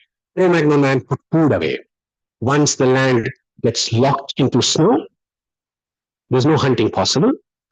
There's no vegetation that will grow. So what do? You put things away. You plan. Next year, around November, you look at the sky and say, it's likely to snow. We start planning for it. So the novels also trace that kind of evolutionary pathway that people recognize patterns because their cognitive apparatus and their cultural evolution has proceeded. So in other novels, you see them trying to represent consciousness and the cognitive apparatus. And in a novel by Peter Popescu called Before Adam, it's a 1990s novel. These are novels that look at lands in which there are lost tribes, which is a very fascinating subject for Hollywood. Tribes that have never been contacted, the interior Amazon and things like that. Actually, that's not true. There are no such tribes anymore because climate change has affected them as well. So you can't really say that there are uncontacted tribes. You may not have contacted them. That doesn't mean their water and their rivers and air are safe. In all these novels, there is a sense you get that there are pockets where the people have moved away from human contact. And when the world arrives in those places, the encounter begins, that these people come and look at your flying machine, your cars, or whatever it might be. So in this novel Before Adam, there's a hominid boy, and he looks at a car which has just arrived in interior Congo, and he says, or rather he thinks it's a creature. But this thing wasn't like other large creatures he knew in the savannah. It smelled smoky and hot, but in a repellent way. And this big animal didn't have any ticks or bugs or other little parasite creatures clinging to it. What Popescu is doing in this novel is to say that there's no way for the child to comprehend the object that he can see and touch. His cognitive apparatus simply cannot interpret what he sees and touches. The vehicle is not invisible, but it's not interpretable. Hominids lived to communicate and communicated to live. They do think and feel and are distracted by their thoughts. Even when a hominid was alone, he writes, the physical expression of its own emotions went on unabated. But the hominids, out of all species, continuously communicated with themselves about what they felt. So it's a move between intellectual work and affective or sentimental work. The emphasis on the humaneness apart, Popescu also tells the process by which the limbic system evolved in the hominids. And there was a phenomenal cooperation and integration of the parts that then become the human brain. This is an account of evolutionary legacies, but also of remnants and deviations and expansions. We see a similar account that points to a different kind of Neanderthal brain in Jean Auel's The Clan of the Cave Bear. All represents the Neanderthals as possessing specialized brains where individual and clan memories are stored. Memories are now more and more prosthetic, but memory is also central to the whole enterprise of human evolution. I'm sure Abhishek will have more things to say. He's a memory study specialist. But the point remains that when we first drew cave art, as we know, that was a mnemonic device, which is why I began by saying the mnemonic responsibility which we bear, we need to carry. We carry mnemonic responsibility, our job to remember. So all begin the description by stating that the primitive people with almost no frontal lobes and speech limited by undeveloped vocal organs, but with huge brains were unique. Their brains were a culmination of a branch of mankind whose brain was developed in the back of their heads, and that's evolutionarily speaking true. She says their memory made them extraordinary. In them, the unconscious knowledge of ancestral behavior called instinct had evolved. Stored in the back of their large brains were not just their own memories, but the memories of their forebears. Mnemonic responsibility. And all our songs, our cultural practices are about recall. Whether it's glorification or vilification, it's about that. And those are memory devices. It is what you can think of as a memory archive, so that they can recall knowledge learned by their ancestors and they could go a step beyond. The racial memory is also what modern man calls instinct. It's not instinct, it's species memory. It's something embedded in all of us. As a result of these linkages, all their minds moved as one. We also speak about the visions that some members share and across communities. This is a post-humanist rendering of the evolutionary process wherein we reimagine the existence of the earth and on earth through a different approach to the planet and its inhabitants. And the hominids, modern day humans retain a conceptual and cognitive apparatus that defines our shared creatureliness with the ancestors. That sharing is an anti-anthropocentric point of view. The hominids' mode of communications cannot be dismissed as primitive because of their brain size or the absence of pictorial representation or symbolic representation. It points to the possibility of another way of thinking, which we humans usually experience when we are confronted with the possibility and the inscrutability of other minds. As forms of abstract thought that can be communicated, these so-called primitive people also possess remarkable abilities. The ability to share communications without verbal and symbolic modes implies connections and, like I said, shared creatureliness. This communication theme forces us to ask whether such a telepathic sharing, reimagining existence on Earth, marks the Neanderthals' humanity, or whether they were less or more than human. we are speaking of inheritances, hybridity, and transition within humanity. There is no one path that we can map. Our to where we are now comes from a lot of messy intersections. When the old go extinct, something of them remains, introduced in the new people. This resemblance versus cultural adaptations is the hominid uncanny, also seen in several other texts. The hominid uncanny is the affective one, where there is no possibility of an intellectual connection. The hominid uncanny is the effect of structural and affective chirality. Chirality is a term from chemistry, where, for example, they are identical but not superimposable. And the best example would be your palms. They are identical, but they cannot be superimposed on each other. They don't match. In chemistry, it's a molecular thing in enantiomers where the two molecules look identical but cannot be superimposed. There will still be a problem. The ape men in these novels are human but not quiet. They could be beasts, but they have tools.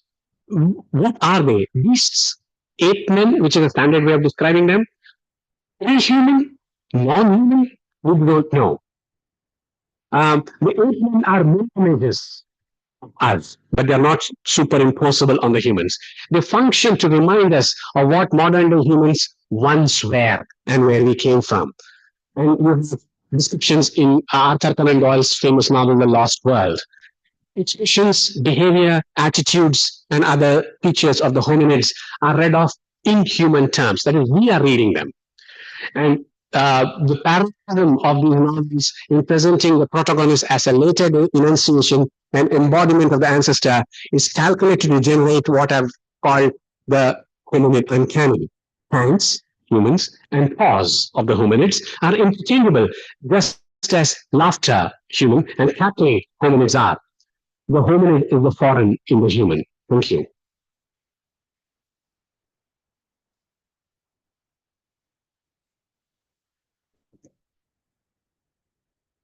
Any questions?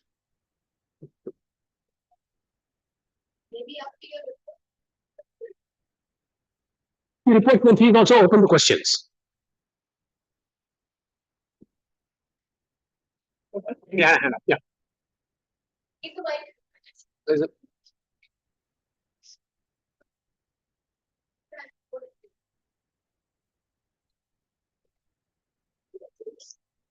Hello, sir. This is Pratik from Central University of Odisha.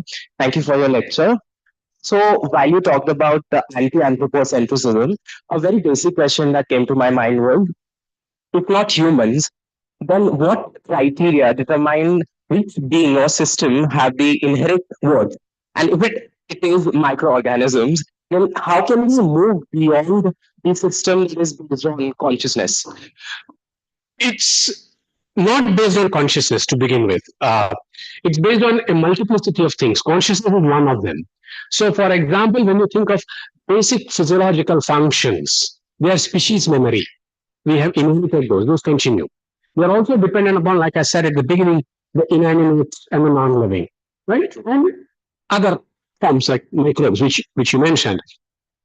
The point is, the primacy which we have given ourselves is no longer valid. And that's the key point. So, what is like innate worth? Yeah. We have assigned that innate worth to ourselves. Of course. That is where, for many post-humanists working in that field, we have a problem that we have assigned the innate worth to only the human form. But even in the human form, there's a hierarchy. So, one worldview, early modern, medieval, post-colonial, assigned a certain hierarchy of what your worth is, what it ought to be, and what it is not. But all worth, such as what we are talking about, depends on a cultural apparatus that assigns worth.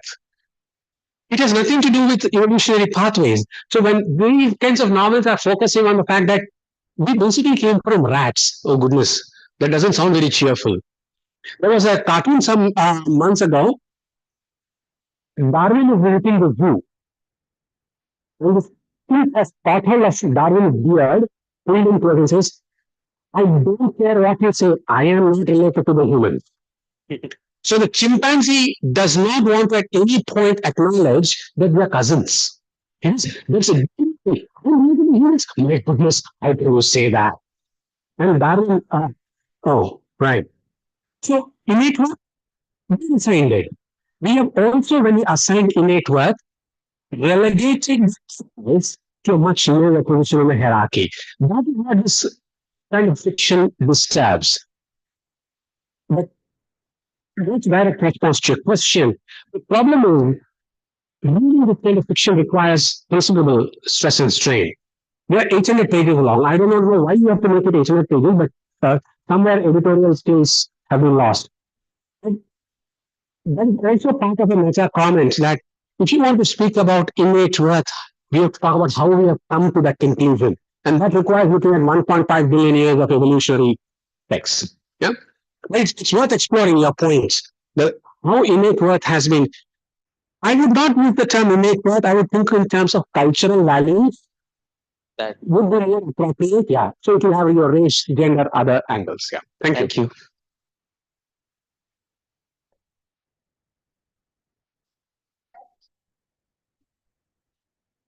Good afternoon, sir. I'm Nivedita Pangi from Central University of Odisha. My question to you is, you talked about humans evolving from rodent-like creatures, or when we say that humans evolved from ape creatures.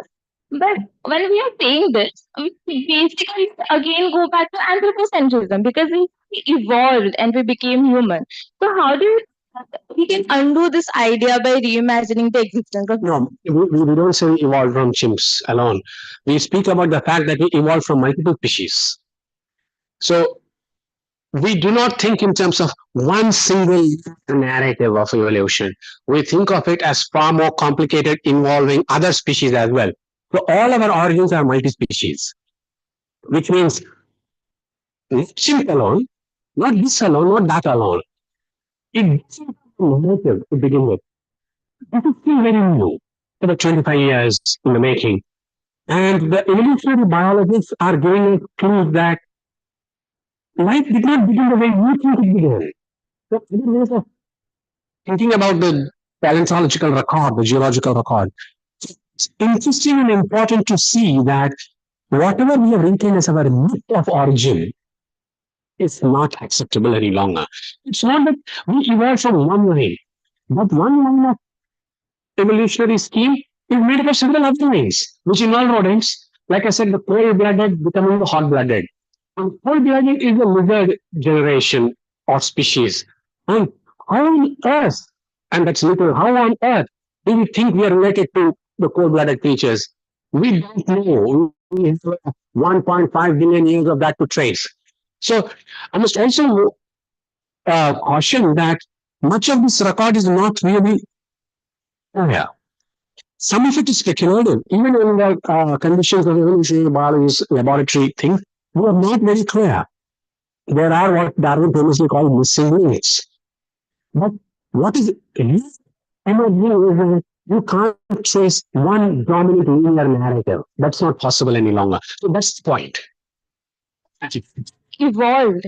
Again, isn't it anthropocentrism that we have evolved and we have become? No, it's not anthropocentrism if you say that we also evolved from other creatures. But there's a second part to this, which was what I was speaking about. At the end of the normal evolution, the future of evolution may not be human. That is also the other side to this. So evolution in the past, but evolution in the future. There's a science fiction author called Octavia Butler, Manoj would know Butler's fiction. She looks at the future of human evolution as possible with other species.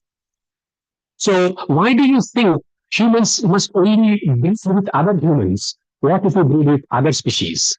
And that is the stuff of hundreds of Hollywood horror films, starting with Alien, New Species, Spawn, and others, where other creatures from other planets want to cohabit with humans. Okay, they also want to cohabit only with Americans. I do not know why. I mean, aliens don't want to cohabit with Africans or Indians or Asians. They want to cohabit with Americans. There's some kind of racial thing at work there. Desirable creatures on Earth. Let's not go there. Women violating some fundamental conditions that Trump has put in place. And for all of them, idea evolution is in quotes because it's not human alone. So the future of That's why he says life is chancy and life will take place elsewhere. Mankind will not be a part of it. So why do we assume 1.5 billion years from now, humans will look the way we look now? We won't. That's the key. So my emphasis was in earlier segment. That's why that question comes up. Also projected 1.5 billion years into the future. And this is nowhere recognizable of what we are or likely to be. Thank you, So we sir. have a couple of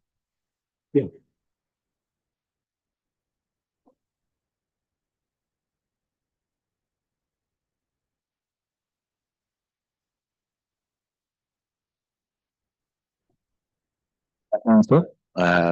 It indeed was insightful and it taught and gave delight. Your talk. Thank you so much for that. My question is somewhat related to the previous two participants, fellow participants. My question is, sir, can anthropocentrism be truly anthropocentric or post-human be truly post-human? Because man creates meaning. I mean, sir, there is a external world. I mean, it's laughable. It's hilarious that we have self-proclaimed ourselves as the most intelligent species in the earth. I mean, if I say here, we declared it. yeah, that is what I'm saying. If I say here that I'm the most intellectual person sitting in this auditorium, it will be laughing stock. Mm. We've done that, and we accept it. My question is for anthropocentrism. I mean, anti-anthropocentrism and post-humanism can be different in approach and focus, but in nature. I mean, the example you gave about the chimpanzee and Darwin. That was even created by a man, by his imagination. So my question is, while we can imagine a world which is post-human or anti-anthropocentric in approach, focus, but can it be in nature? I mean, can the world mean that we create be anti-anthropocentric or post-human? Thank you, sir. Two parts to the question. It's a very smart question. One is, does that kind of non-anthropocentric view exist in nature? That is part one of your question. Is it really occurring in nature? The second is the question, what you said about meaning making. Yes, humans are the ones that make meaning. For example, that old joke, my mind tells me the brain is the most superior organ in the body. Then I ask, but who's telling me this? So humans make meaning. But that's not entirely true. Other species also make meaning in their own ways, which is partially the point I was making about innate worth. Humans have taken over the sovereign power of meaning making because we are the only ones who consign it to memory for future use. Other creatures don't do that. We build memories, we build meaning. So, whatever you spoke of as innate worth, and you also spoke about evolutionary schemes, we are defining it. We are writing it up. We are theorizing it. Our meaning-making apparatuses define what meaning we can make. Our ancestors didn't make the same kinds of meaning. Can we be sure that 1.5 million years from now, humans will make similar kinds of meaning? We can't. Our cognitive apparatuses will change. People have tried other things. It's a little strange. I'm sure you read in news reports about people who say that inside they identify themselves with animals. It's called therianthropy. It's a movement. It's only available on the net. There's no fiction about it, but there's some fiction. They identify themselves as cats or dogs or whatever it is. The sense that inside I'm an animal. But as Agamben will tell us, we call ourselves human because we are supposedly expelled the animal from within us. That's a meaning-making process, right? And that is why when you look at people who have committed very grievous crimes, we refer to them as they've done something animal. Rapists, genocide. We refer to them as animal acts. Meaning, the human is where the animal has been expelled. We have automatically given the human the higher scale, haven't we? So, but our cognitive apparatus have also evolved, which is where this kind of meaning emerges. If our cognitive apparatus was different, we would not give the same meaning to plants, animals, creatures like that. But my point is, in response to what he said, you cannot think only in terms of cognitive apparatuses. You also need to think in terms of cultural cognitive apparatuses which help us do this. It's 100% human. Which is why your first question, can we be truly anthropocentric, anti-anthropocentric? Answer is no. Because you are still defined by your biological cognitive apparatus. So, if you think you are and there is a Tom made an essay from 1981. It's called "What Is It to Be a Bat?" He doesn't say what is it to be like a bat. What is it to be a bat? It's a bat. Yes. 1.5 million of evolution is given to our cognitive apparatus as it was given for the bat. You can't exchange one for the other. You replace your cognitive apparatus with that's biology. And the other part is whether it's anti-Semitism or racism, these are cultural cognitive apparatus that have been in place for millennia. Only now we are modifying that vis-a-vis gender or race. But it will take millennia for that to change. I am not, because I use the term, which might have not come for considerable attention, is it's biocultural. And what you are saying about purely anthropocentric or purely anti-anthropocentric means mixing the biological with the cultural. And that hasn't happened. So whether you become only anti-anthropocentric remains to be seen, but I'm not sure it can be done. We can't change our cognitive apparatuses. It will evolve over 1.5 million years. And how do you do like this at all? Judging from pictures, we don't do like this at all. Because of that. It's a very important philosophical point, more than in Anthropocene studies. It's in philosophy you will discover this. What is it to be? The questions around AI are also about personhood. Have you noticed that? About Sophia, it's about personhood. We call an artificial intelligence creature a person. Okay, you say, no, that's a machine. Human beings hooked up to various machines because they are in coma, where 80 to 90% of their bodily functions are undertaken by machines. Would you call them human? Would you call them persons? And would you give them human rights? You can't give them human rights. A person whose 85% of bodily functions are undertaken by machines, would you give them human rights then? Obviously, the robot has far more functioning things than the human in coma. But you say the robot cannot have human rights, but this person can. This person is no longer a person. Biology and medicine will also tell you do not know the exact definition of life's borders. So when you have a phrase like, I will beat you to an inch of your life, which side of the lifeline is that inch? We can't say, even language constructions are like that. But it is true that biomedically speaking, this problem that you are raising is about definitions. Social sciences and philosophy in particular will tell us we have not been able to define the human. Where will we define the post-human? We can't. We see, don't know how we are defining the human. So like I said, if somebody is hooked up to various machines and they are kept alive by machines, do they deserve human rights? Or does the dog deserve more human rights then? The dog has more sentience, more abilities than the person hooked up. But you say, no, the dog has human rights. But this person is hardly human. Look at somebody, unless you already know Catherine Malibu's work on the new wounded.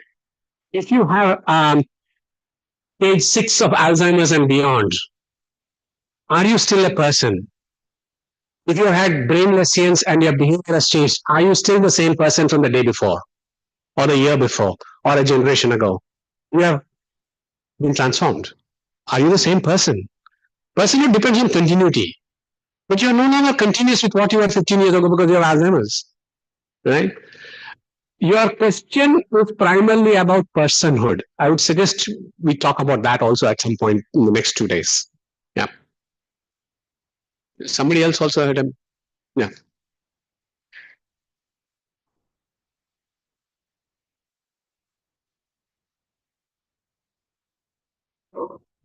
Thank you, Professor Nair, for this insightful talk and for dismantling the human ego in us. I have two questions. I'll try to make it short. So when we talk about decentering the human and through anti-anthropocentrism, here's an observation. Doesn't it, like when we say we decentering the human, doesn't it come from an insecurity that when the human is in the center, the human is endangered? So our sense of insecurity that we are in the center, so we are going to be extinct. That's why we may take a back seat and the ecology should come up. So the concern for ecology, the biocentrism, is having a vested interest of humans' life further and the humans' insecurity. Can I respond to Shishang before? Yeah, sure. I'm very with you. Because, for example, when you use the term like nature is not using the term we are. The framework, which is this point about meaning making. When you say nature versus culture, we make the distinction, which is why ecological critics like Tim Morton says, this is seen as nature. We're a part of it. If we are assigned, oh, that is nature, this is culture. That's cultural apparatus doing us. Whether it comes from insecurity, I don't know.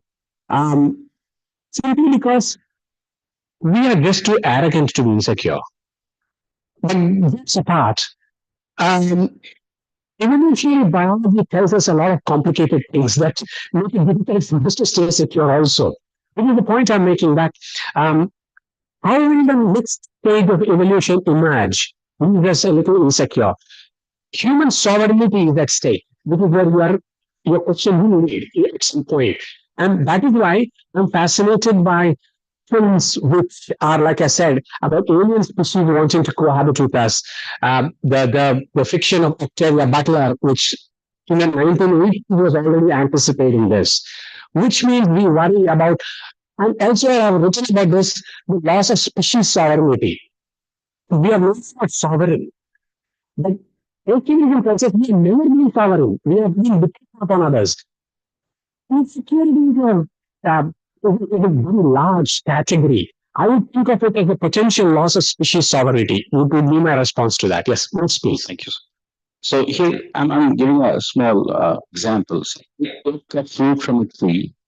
I eat the fruit.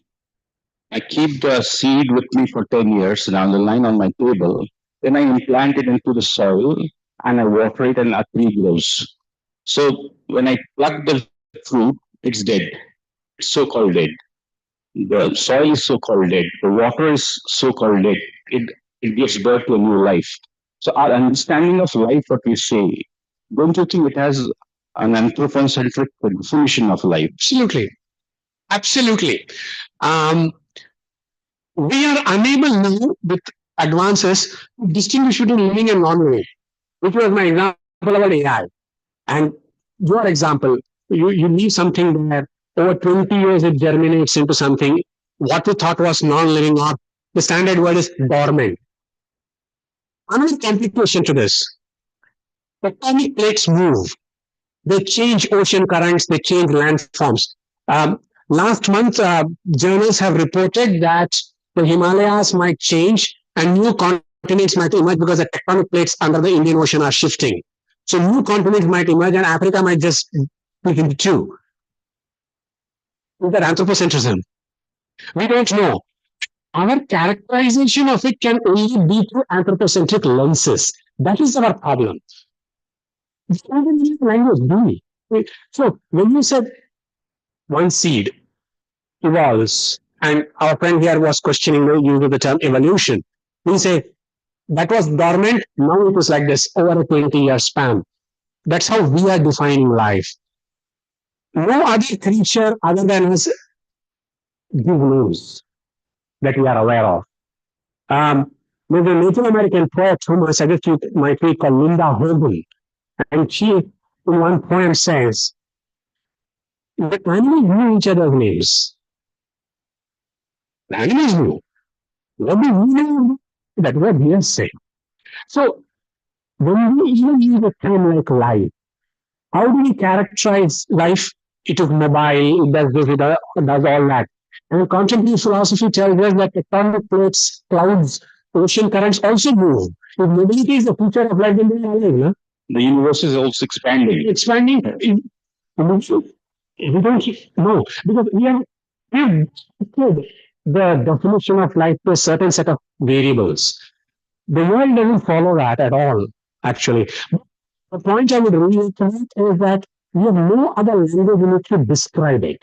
which is why the attempt to write these kinds of novels and question the conceptual frameworks out of which meaning and words emerge. That would be my response. Thank you. Thank you very much.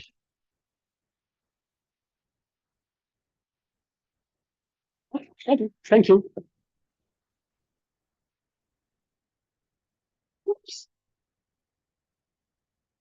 Thank you, Professor Nair. That was indeed a remarkable session. I'm sure that the audience must have gathered a lot to take away from the session. Thank you so much. May I now request the session rapporteur, Dr. Madhusmita Pati, to present a brief report of the talk. Please, ma'am. Thank you very much for giving me this opportunity. And Professor Nair's deliberation create moments of uncanny. Like here in this room, our origin is from rodent. In the history of the world has always been history of bacteria and not of humans. And the primacy we have given ourselves is not worth it. So, though we know that in the previous session, David Anson talked about the historical realism of a phase of Indian history. But Professor Nair made us sit in this room and sit in a time machine and took us to the time, which is a theological time. Deep past and deep future displaces the anthropocentric. That is what he tried to convey it to all of us in this room. And no doubt his deliberations was too illuminating, and I don't know how to really write really report on what he said, because as it was exhaustive, it was easy to understand. And all that he said is we could connect with very well. So the past and deep futures which displaces the anthropocentric and thus pushing back our humanity back to the time when and cuts across geological eras and terrains, and thereby enlarges the temporal and the spatial scales. Times is interested in the linkages across species. Of course, that has been there are many areas that he referred to, and then it moves beyond human genealogy. Science fiction is interested in alternative origin. That is what he emphasized also. And then we moved on to the palliative fiction, talking about palliative fiction. He talked about how to understand before humanity, before human existence, was any other humans before us. And there were questions in this room where Professor Nair connected to this part of it. How can we be sure about it? Because the creatures crumbled and the bones survived, and then its DNA broke down and crumbled into rocks, and the decomposition and all that we cannot be sure about. This has been a pre-human condition, and there will also be post-human condition. So there will always be a process of making, unmaking, and remaking of the world.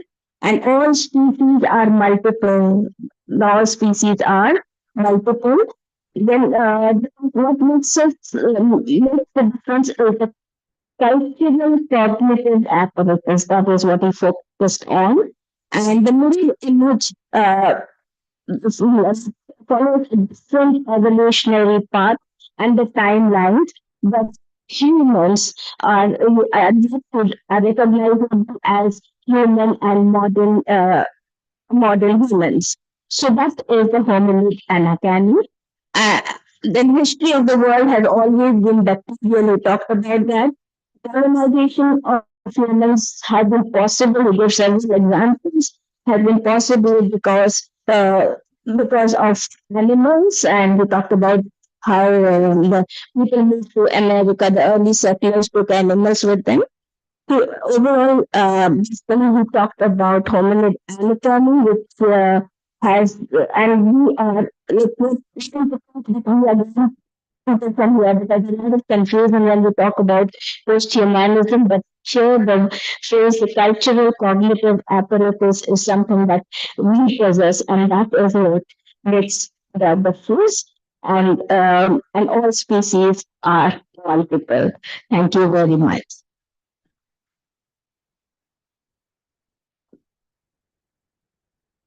Thank you so much, ma'am. Now we move on to parallel sessions, which will take place in 5 different venues. Track 1A, which is offline, will take place here in this very same hall.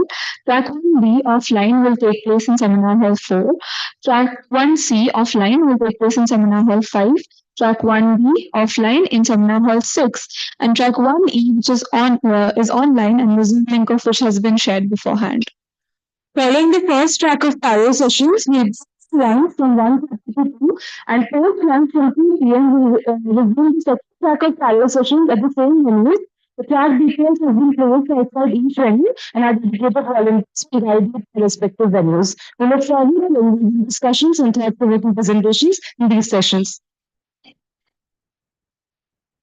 And from 4 p.m. we have the second plenary speech by Professor Matthias Freisi. Thank you.